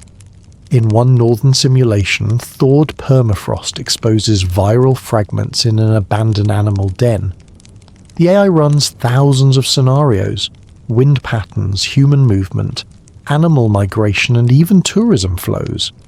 It estimates the probability of transmission, identifies vulnerable communities, and recommends interventions such as targeted ring vaccination, temporary closures of certain areas, or enhanced surveillance. These predictions arrive faster than human intuition alone could produce, giving response teams a calm, clear plan. Another story highlights AI's subtle role in community engagement. In a remote Siberian village, the AI flags a soil sample with unusual bacterial DNA. Local health workers are notified via mobile app. The system translates technical information into clear guidance. Avoid handling thawed carcasses for 7 days. Wear gloves. Notify clinic if symptoms appear. Residents follow the instructions, scientists monitor the data, and within weeks what could have been a localized outbreak never occurs. The AI is not replacing humans, it is quietly augmenting observation, translating complex data into actionable calm. AI also supports research into ancient pathogens themselves. Algorithms compare newly sequenced DNA or RNA with databases spanning thousands of years, identifying potential virulence factors or resistance genes. For instance, in Greenland, researchers studying thawing soil discovered an ancient plasmid carrying natural antibiotic resistance. AI models predicted its behaviour if it were to enter modern bacterial populations, helping hospitals and water managers proactively strengthen containment strategies. Without AI, this kind of foresight would have taken months or years. With it, action occurs in days, and AI works quietly across borders. A dataset from Canada can be analysed alongside data from Siberia, Norway, and Alaska, revealing correlations in thawing patterns or microbial activity invisible to local observation alone. When unusual patterns appear, alerts are triggered globally, giving scientists and communities time to prepare without spreading fear. Finally, consider the human side. Researchers naming the AI Silent Sentinel, not because it watches coldly, but because it observes, informs, and allows humans to act calmly. One story tells of a nurse in a remote Alaskan clinic receiving AI-generated guidance about a new viral sequence. She shares the information with village elders, explaining both risk and context. The community takes precautions, but life continues. Children play in snowbanks, elders hunt and share stories, and scientists sip hot tea on a lab porch, all in a rhythm of vigilance paired with calm. The lesson is clear. AI does not replace wisdom, observation, or human judgment. Instead, it amplifies them, helping people make decisions with foresight rather than fear. Ancient pathogens may awaken, but with AI as a silent sentinel, humanity watches with care, predicts with precision, and acts with calm. Inhale slowly and exhale. Let's now step into moments where the ancient past reveals itself unexpectedly, when thawing ice or sediment surfaces microbes or genetic material that were hidden for centuries. These are stories of caution, curiosity, and calm problem-solving, reminding us that even surprises can be managed with thought and preparation. Imagine a paleontologist in Siberia, gently excavating a frozen mammoth carcass. The team notices a strange discoloration in the surrounding soil. Samples are collected and sent to the field lab. One technician, curious and careful, runs preliminary tests. Within hours, they detect a bacterial strain never seen before in living populations. There is no alarm, only careful planning. Protocols are followed. Gloves, masks, sealed containers, and immediate reporting to regional public health teams. Here's a story that illustrates how accidental discoveries are handled. In 2016, a reindeer carcass buried decades earlier in the Arctic thawed during an unusually warm summer. Local herders noticed some reindeer acting lethargic and immediately informed authorities. Samples revealed Bacillus anthracis spores, the bacterium responsible for anthrax. The response was calm but swift. Infected animals were safely removed and incinerated, nearby herds were vaccinated, and local residents received guidance on avoiding contact. There were a few isolated human cases, but none escalated beyond treatment. The event highlighted both the risks and the power of preparedness and collaboration. Another story comes from Greenland. While collecting permafrost cores for climate research, scientists unexpectedly discovered viral RNA fragments. It was a virus related to an extinct wildlife pathogen, and at first, the team worried about potential human exposure. Careful sequencing revealed it was harmless to people. What could have been a source of panic became instead an opportunity, a lesson in biosecurity, rapid analysis, and measured response.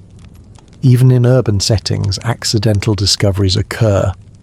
A wastewater facility in northern Europe detected an unusual plasmid sequence. ancient DNA likely released from thawed sediment upstream. Hospital labs were notified to watch for resistant bacterial strains. Communication was calm and precise. Healthcare workers were informed, local residents were reassured, and monitoring continued. The situation unfolded without fear or disruption, illustrating how knowledge, vigilance, and protocols prevent surprises from becoming crises. In all these scenarios, several patterns emerge. Speed of detection is crucial. Mobile labs, rapid sequencing, and AI prediction tools allow immediate analysis. Community engagement matters. Local knowledge, observation, and reporting prevent minor exposures from escalating. Preparedness and training reduce risk. Field teams rehearsing protocols, labs practicing containment drills, and hospitals running simulations ensure smooth action when surprises arise. One story particularly shows the human side. In a remote Arctic village, a team monitoring permafrost thaw spotted spores in a previously unused cabin. The local clinic organised a small educational session, explaining how to handle potentially contaminated soil, wear gloves, and avoid dusty areas. Children mark safe paths around the cabin with bright flags, turning awareness into a playful, participatory lesson. Weeks later, when no illnesses occurred, the community celebrated not only safety but shared responsibility, quietly reinforcing resilience. The lessons of accidental discoveries are clear. Ancient microbes may emerge unexpectedly, but calm observation, careful protocols, and collaboration transform potential danger into knowledge. Each story demonstrates that humanity does not face the hidden past alone. From herders to lab technicians, from nurses to AI systems, every link in the chain strengthens our capacity to respond without fear. In the end, surprises from the thawed past remind us of a profound truth. The ice may whisper secrets, but humans are ready to listen, interpret, and act thoughtfully, turning what could be alarming into a story of preparedness, community, and calm vigilance. Inhale deeply and exhale slowly as we journey back through history, not to relive fear, but to learn from it, using the echoes of past pandemics to guide our response to the ancient microbes thawing from ice. Tonight, we explore how human experience across centuries teaches vigilance, cooperation, and calm action. Imagine Europe in the mid-14th century. The Black Death swept through towns and villages, leaving fear and chaos in its wake. Quarantine measures, rudimentary as they were, slowly reduced the spread of the disease. Merchants and city officials learned through trial and error that isolation, sanitation, and careful observation could save lives. The lessons were hard-won, and the memory of those losses was embedded into culture and governance. Fast forward to the early 20th century. The 1918 influenza pandemic, though devastating, taught public health the importance of surveillance, communication, and rapid response. Cities that issued clear instructions and limited gatherings fared better. Hospitals learned to manage surges, and public trust became a critical factor in reducing panic. Now, imagine these lessons applied to the thawing ice. An ancient bacterium or virus emerges in a remote Arctic village. History reminds us, the first response matters. Early detection, transparent communication, and clear instructions prevent fear from spreading faster than microbes. Here's a story illustrating that principle. In Siberia, decades ago, thawing soil exposed spores of a soil-borne bacterium. Local authorities, remembering historical outbreaks in nearby regions, moved quickly. Livestock were quarantined, herders were educated about safe handling, and vaccination campaigns were launched. The result? Only a handful of human cases, a few fatalities, and a long-term protocol that reduced risk for future seasons. The echoes of past pandemics shaped their calm, effective response. Even smaller, almost unnoticed stories matter. Consider a coastal town in Alaska where a thawed riverbank released viral fragments into sediment. The community had prepared for potential hazards through workshops, drills, and school programs inspired by past influenza outbreaks. Residents wore gloves while cleaning debris, reported unusual animal deaths, and followed local guidance. By acting with knowledge drawn from historical precedent, they prevented exposure and anxiety. History also teaches the value of interconnected response. During the cholera outbreaks of the 19th century, cities realized that water contamination did not respect borders. Today, when ancient microbes are discovered, international cooperation mirrors this lesson. Labs share sequences, public health agencies coordinate responses, and satellite monitoring informs authorities thousands of kilometers away. One small outbreak in Greenland can trigger measures in Canada or Scandinavia. Global vigilance built on centuries of learned experience. Another story shows the interplay of tradition and history. In northern Canadian communities, elders teach younger generations about observing animal behaviour and environmental changes, a form of indigenous epidemiology passed down for centuries. When thaw exposes carcasses or soil changes, their observations complement laboratory findings. This combination of historical knowledge, tradition, and modern science strengthens responses and calms fear. Finally, history reminds us of resilience. Even when plagues struck with devastating force, communities recovered. Knowledge accumulated, public health evolved, and societies adapted. Today, as ancient ice thaws and potential pathogens surface, we're not starting from scratch. We inherit centuries of wisdom, observation, and tested strategies, from quarantine and hygiene to vaccination, surveillance, and community engagement. The lesson is simple, yet profound. Ancient microbes may awaken, but humanity has experience on its side. Calm, informed action, grounded in the lessons of history, transforms fear into preparedness. Every story of Black Death, influenza, cholera, or local Arctic outbreaks reminds us that vigilance, collaboration, and measured responses are timeless tools. So as we stand at the edge of thawing ice, listening to whispers from centuries past, we can do so with confidence, knowing history has taught us the rhythm of response: observe, communicate, act, and recover. In this rhythm, even ancient threats become navigable, and humanity moves forward with steady, reassuring steps. Inhale slowly, and exhale. As we now turn our attention to a profound source of understanding, the wisdom of those who have lived in harmony with the land for centuries.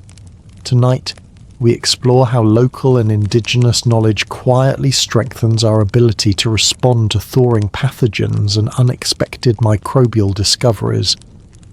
Picture a northern community nestled between jagged mountains and frozen rivers. Generations of hunters, herders, and fishers have learned to read the land.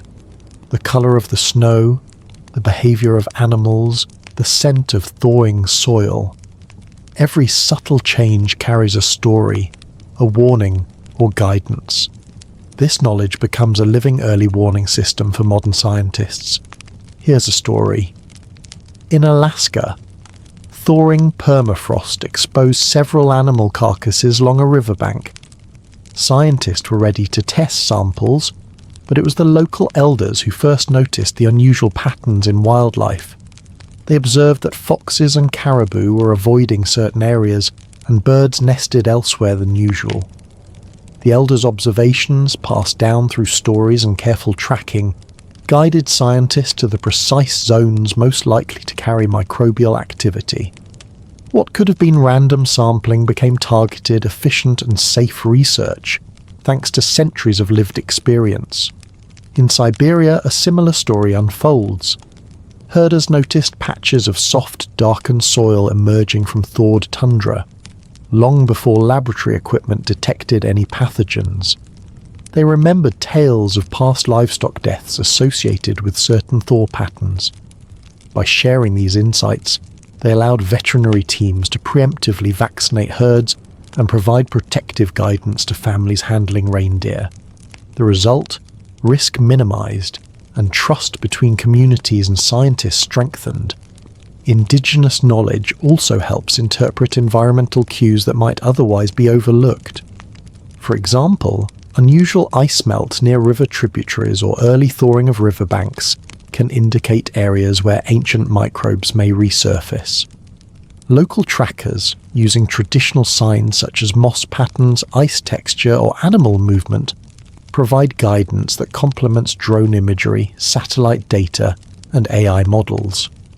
When combined, this approach forms a holistic early warning system that no single method alone could achieve. Consider a story from Greenland.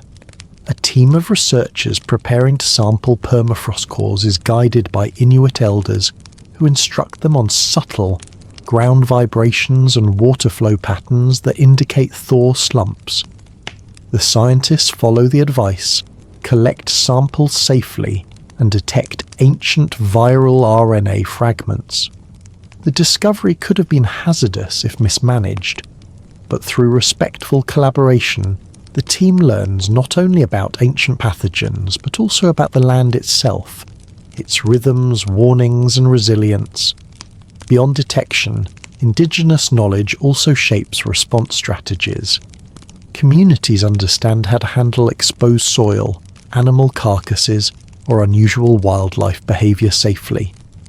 In one northern village, children playfully mark safe paths around thaw zones, while adults follow traditional sanitation practices, burying soil safely, covering exposed carcasses, and wearing protective clothing.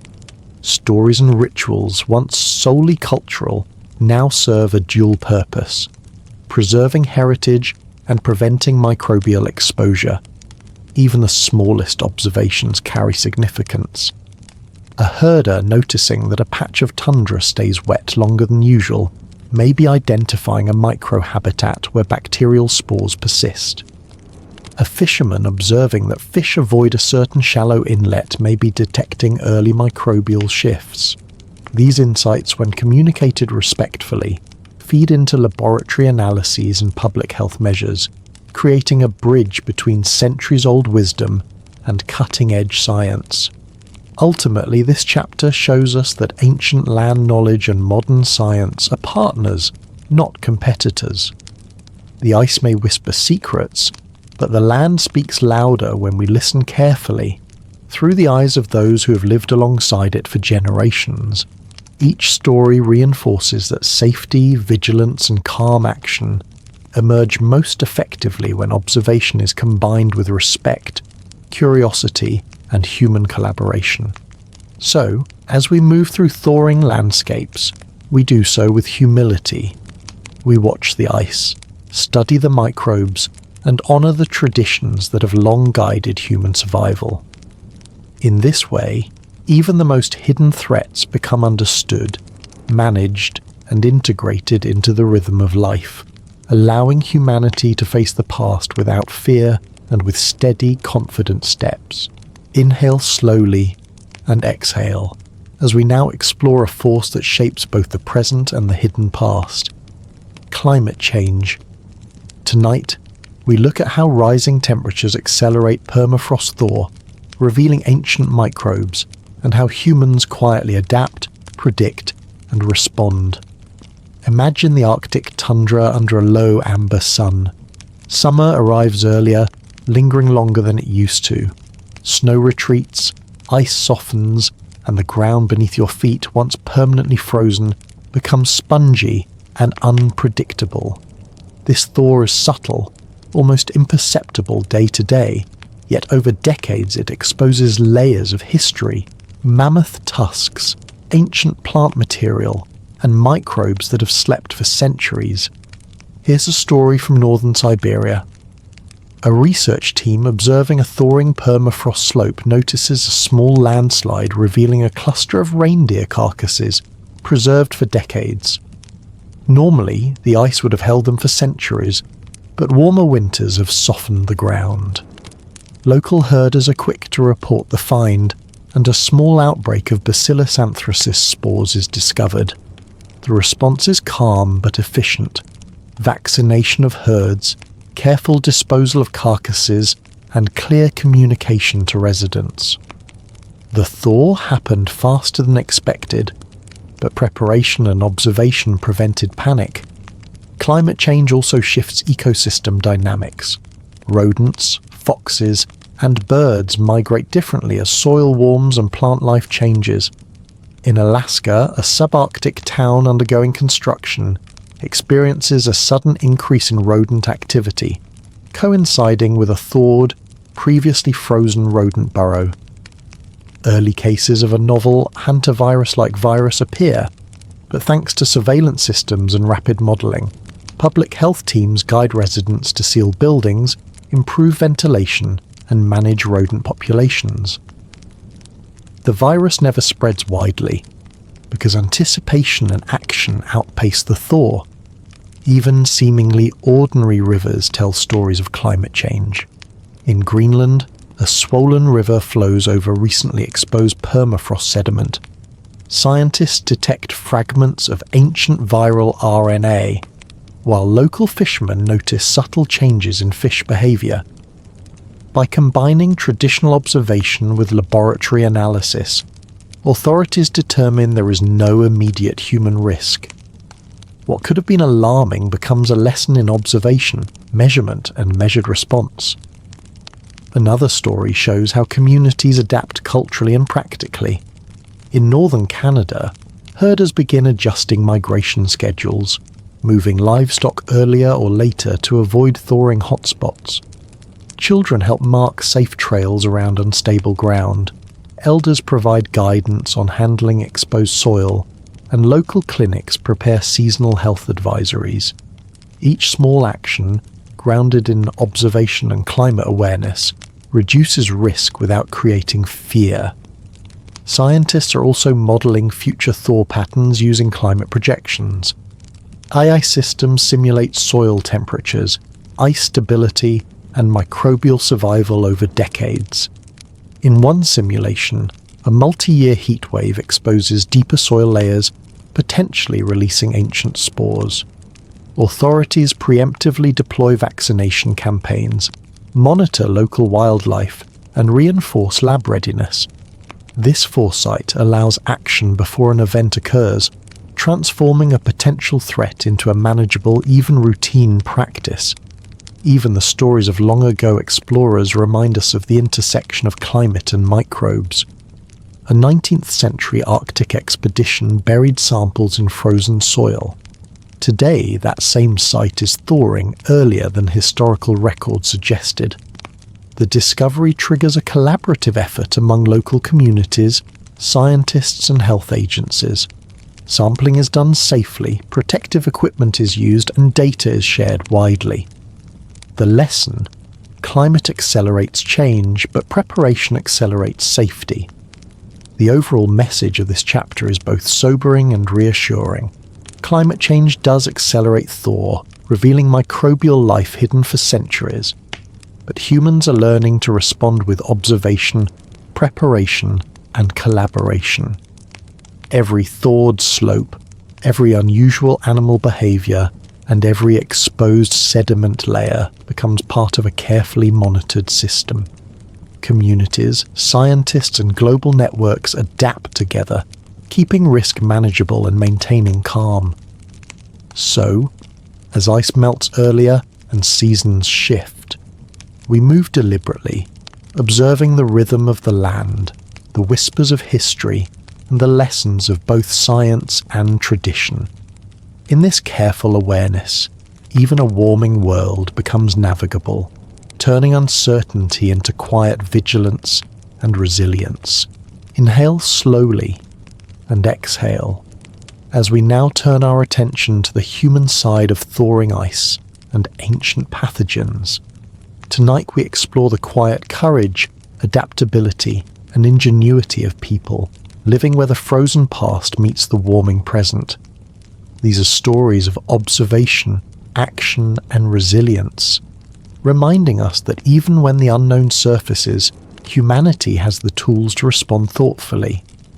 Imagine a small settlement in northern Alaska, where the tundra stretches endlessly, pale light reflecting off melting ice patches. Herders have noticed changes in soil, streams, and animal patterns over several summers. One autumn, a cluster of reindeer falls ill, exhibiting unusual symptoms.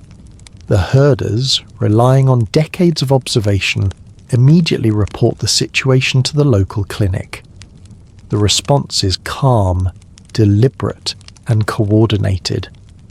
Here's a story that highlights community resilience. In 2016, in a remote Siberian village, thawing permafrost exposed a decades-old reindeer carcass infected with anthrax spores. Instead of panic, local residents followed a well-rehearsed protocol. They cordoned off the area, vaccinated healthy reindeer, and avoided direct contact with the soil. The local clinic treated the few infected humans promptly, and neighbouring villages were alerted. The outcome? Only a small number of human cases, no widespread epidemic, and valuable lessons embedded for future seasons. Another story shows the role of improvisation and cooperation. In northern Canada, a construction crew inadvertently uncovered a thawed rodent burrow containing viral fragments unknown to modern science. The team quickly contacted public health authorities, isolated the site, and coordinated with wildlife experts. Temporary work stoppages were met with understanding, not fear. Families adapted by modifying household routines, using masks and gloves while handling storage sheds, and ensuring children avoided dusty areas. Weeks later, the viral threat was contained, and life resumed its normal rhythm. Resilience also comes from education and preparation. In a remote Arctic research station, scientists and local residents collaborate to create seasonal protocols for thaw-related hazards. Teams monitor soil temperature, track wildlife movement, and conduct workshops demonstrating safe handling of thawed materials. One memorable story involves a group of schoolchildren learning to identify unstable ice patches and contaminated soil. Through playful exercises and role-playing, the children learn skills that could one day prevent exposure to harmful microbes. Knowledge becomes an inherited resilience, quietly passed from generation to generation.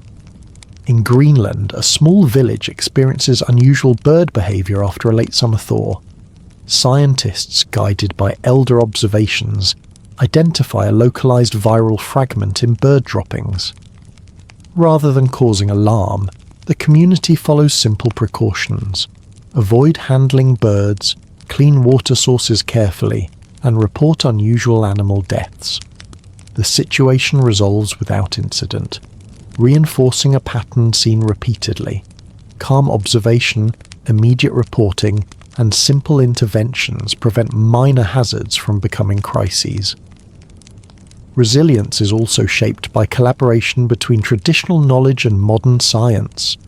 In northern Finland, indigenous herders work with epidemiologists and microbiologists to map thaw-prone zones. The herders' understanding of terrain, combined with laboratory sequencing and AI analysis, allows teams to anticipate where microbes may surface. When a new soil-borne pathogen is detected in a thawing slope, precautions are taken locally and lessons are shared globally. The story highlights humans as adaptive, learning beings, capable of turning potential fear into manageable, thoughtful action. Even small acts of vigilance matter. One story tells of a family in a subarctic town who, after learning about thawing permafrost risks, routinely sweeps their homes with damp cloths, avoids dusty outdoor patches after storms, and monitors livestock health daily. These simple practices, repeated quietly over months, create a shield of safety and reinforce the community's confidence. The broader lesson of this chapter is profound. Resilience is built in small, deliberate steps. By combining careful observation, local knowledge, scientific guidance, and community cooperation, humans create a network of vigilance that mitigates the risks of thawed pathogens. Ancient microbes may emerge, but human ingenuity, patience, and adaptability ensure that exposure is not a catastrophe, but a manageable, navigable challenge. As night settles over the northern horizon, imagine communities working together, scientists analysing samples by lamplight, elders sharing knowledge about safe routes and animal behaviour, children learning through play, families adjusting routines. In this rhythm of observation, learning and calm action, humanity moves forward with confidence, proving that even when ancient threats surface, resilience and thoughtful preparation allow life to continue with quiet assurance. Inhale slowly and exhale as we now expand our view beyond local landscapes and northern villages into the invisible web of global vigilance that quietly monitors thawing, permafrost and emerging microbes. Tonight, we explore how modern technology, international collaboration, and real-time communication help prevent small, localized threats from turning into global crises. Imagine a remote research station in Greenland, where scientists are carefully extracting permafrost cores.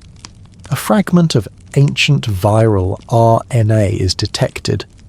Alone, this might be a curiosity, but through a network of satellites, laboratories, and online data sharing platforms, this single detection becomes part of a global alert system. Within hours, laboratories in Canada, Scandinavia, and Alaska receive anonymized sample data, while AI algorithms model potential exposure risks and environmental conditions. The world responds not with panic, but with coordinated observation and preparedness. Here's a story that illustrates this interconnected vigilance. In 2019, a thawed reindeer carcass in Siberia yielded Bacillus anthracis spores. Local health authorities acted immediately, notifying national centres and global monitoring networks.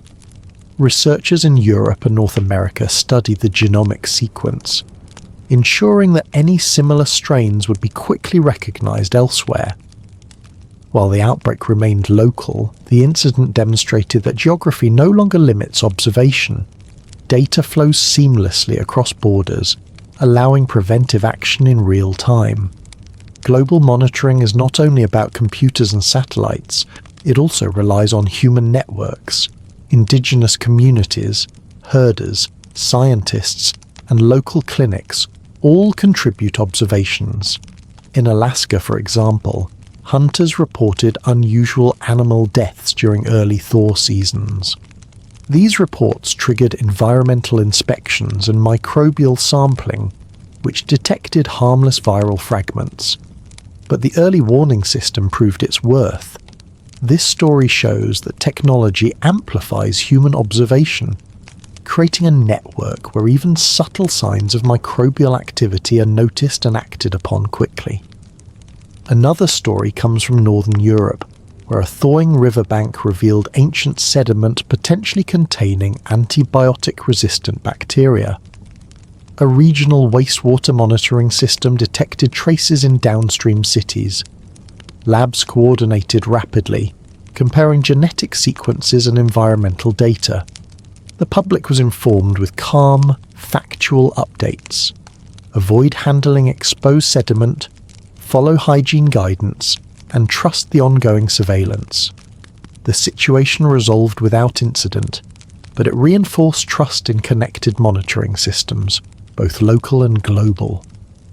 Global vigilance also involves training, drills, and simulations.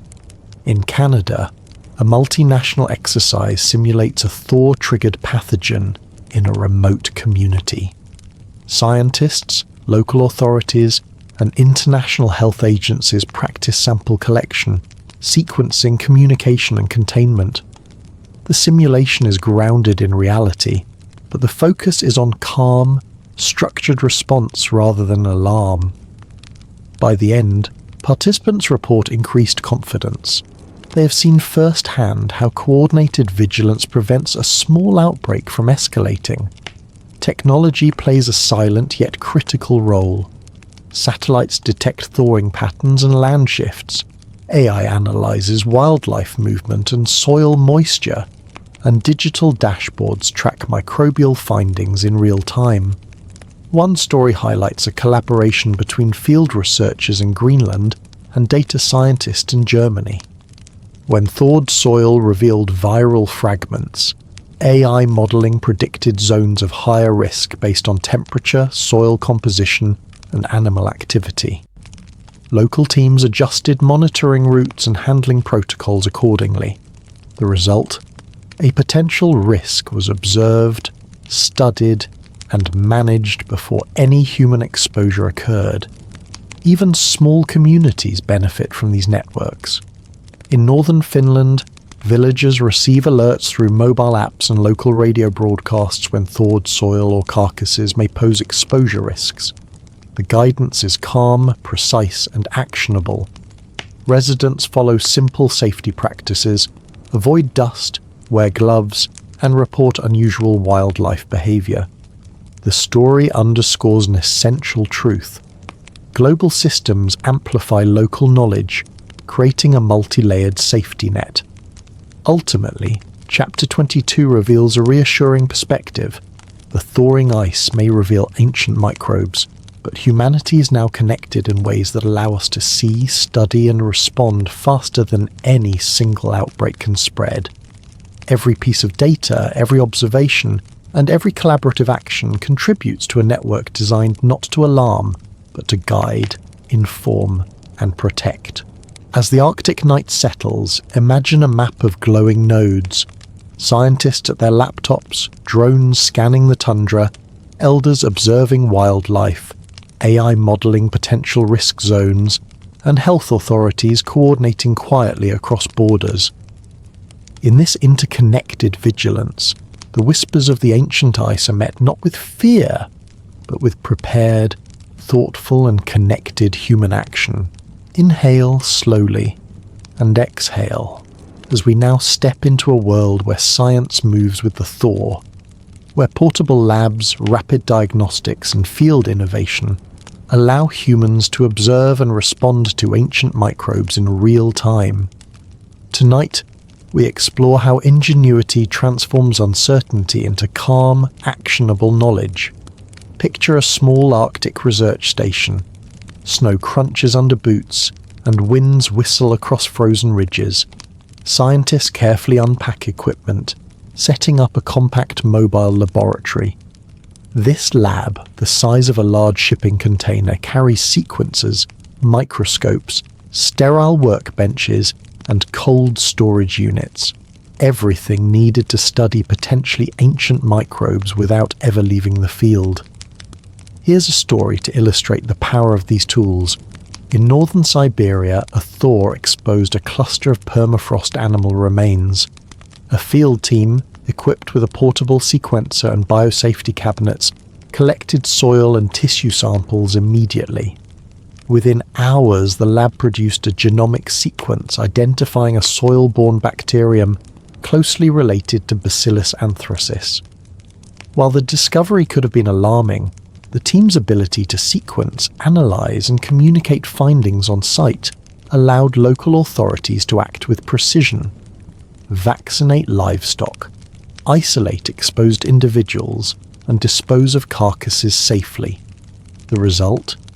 Minimal human exposure and the threat contained before panic could arise. Portable labs also enable rapid differentiation between harmless and concerning microbes. In Alaska, a thawed rodent burrow was found near a small town. Mobile metagenomic units sequenced viral fragments in the field. Within a day, scientists confirmed it was an orthopox-like virus, not smallpox, and that its human infectivity was limited. Authorities shared clear, calm guidance with residents.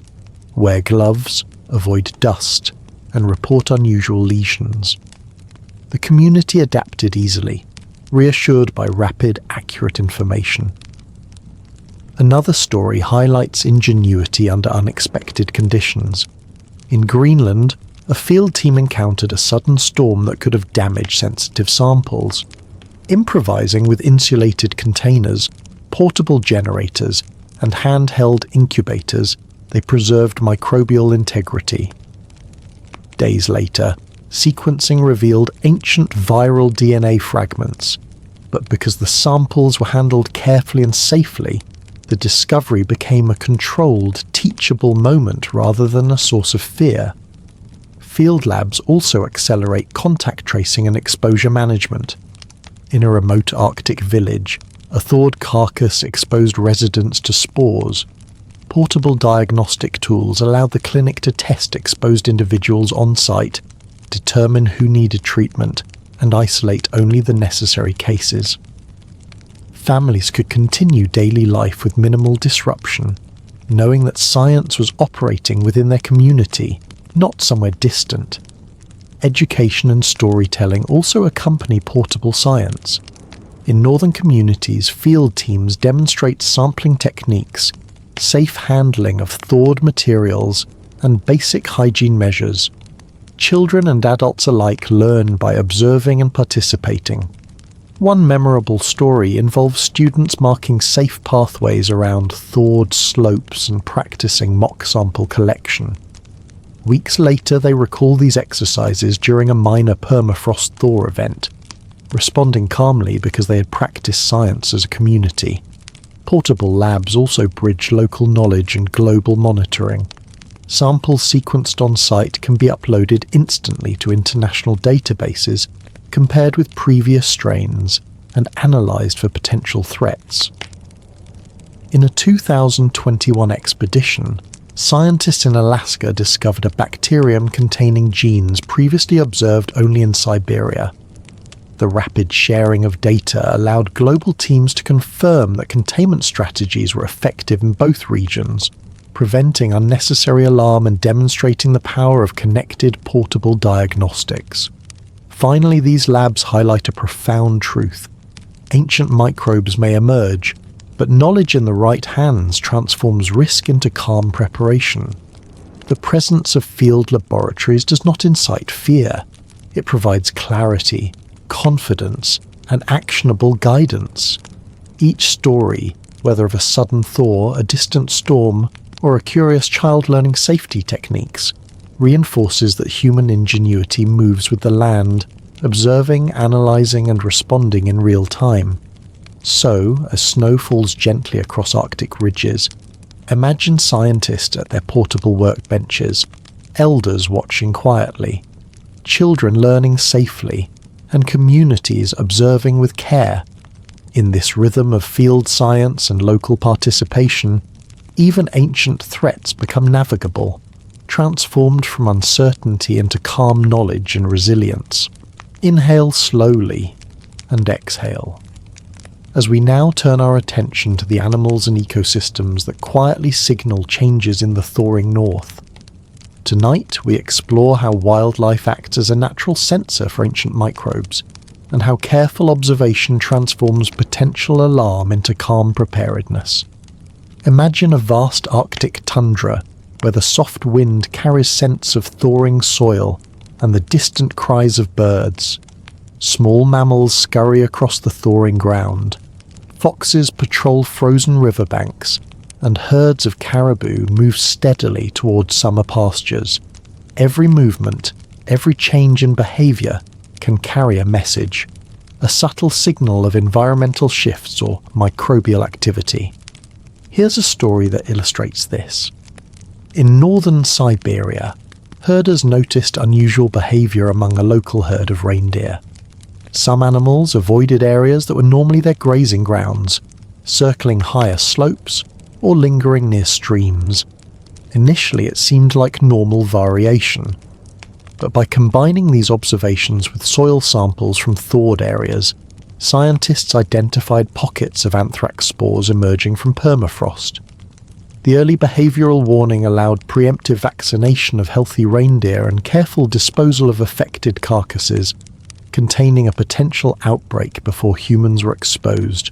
Another story comes from Alaska, where small mammals, voles and lemmings, shifted their nesting patterns after an unusually warm spring thaw. Wildlife trackers recorded these movements, noting that the animals avoided certain slopes where thawed soil contained ancient microbial fragments.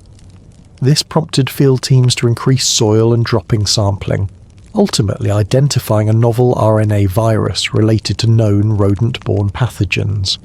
The response was measured, building retrofits, community education, and enhanced protective measures for those in frequent contact with wildlife. No human infections occurred, but the situation reinforced the value of watchful, patient observation. Birds also serve as early warning agents. In Greenland, a research team noted migratory birds avoiding a particular delta where permafrost had recently melted. Investigating further, scientists found fragments of ancient viral RNA in water and sediment. The bird's behaviour offered the first clue. Days before laboratory detection confirmed microbial presence. This story demonstrates a simple truth. Animals often notice environmental changes before humans do, providing vital, non-alarming signals. Predators, too, play a role. Foxes or wolves may avoid hunting grounds where carcasses are thawing or scavenge selectively, reflecting subtle microbial cues. Observing these shifts is part of a broader practice known as One Health, where ecologists, veterinarians and local communities collaborate to understand the interplay between environment, animals and human health. One story from northern Finland recounts a pack of Arctic foxes avoiding a thawed slope near a riverbank. By mapping this avoidance, field scientists and local authorities identified zones for soil testing and preventative interventions without causing panic. Even insects provide subtle signals. Mosquitoes and other arthropods respond to soil and water changes associated with thaw. Entomologists in Alaska monitor insect populations to track emerging microbial reservoirs, noting shifts in breeding grounds and density. These small observations feed into a layered warning system, guiding calm, proactive responses rather than reactive alarm. Communities living alongside wildlife often integrate these signals into everyday life. Elders notice when birds or animals behave differently. Children play along safe paths informed by animal movement, and herders adjust grazing routes based on subtle behavioural cues. One memorable story from a northern Canadian village tells of a family that observed foxes avoiding a thawed slope near their settlement. The adults marked off the area, educated children about safe play zones, and notified local health authorities. Weeks later, soil testing confirmed the presence of dormant microbial spores. By responding calmly to animal behaviour, the village minimised human exposure and reinforced trust between residents and scientists. The larger lesson of this chapter is clear. Wildlife acts as a natural sensor, silently signalling changes in the thawing environment. By observing and listening to these signals through trackers, ecologists, herders, and community members, humans gain precious time to act calmly and effectively. The thawing ice may release ancient microbes, but attentive eyes, patient observation, and respect for the wisdom inherent in animal behaviour transform potential uncertainty into measured preparedness. So, as the Arctic night stretches over tundra and rivers, imagine a world where herds move deliberately, foxes patrol cautiously, birds shift their delta stops, and humans watch with quiet attention. In this interconnected rhythm of life, even ancient microbial threats are met not with fear, but with insight, observation, and calm action.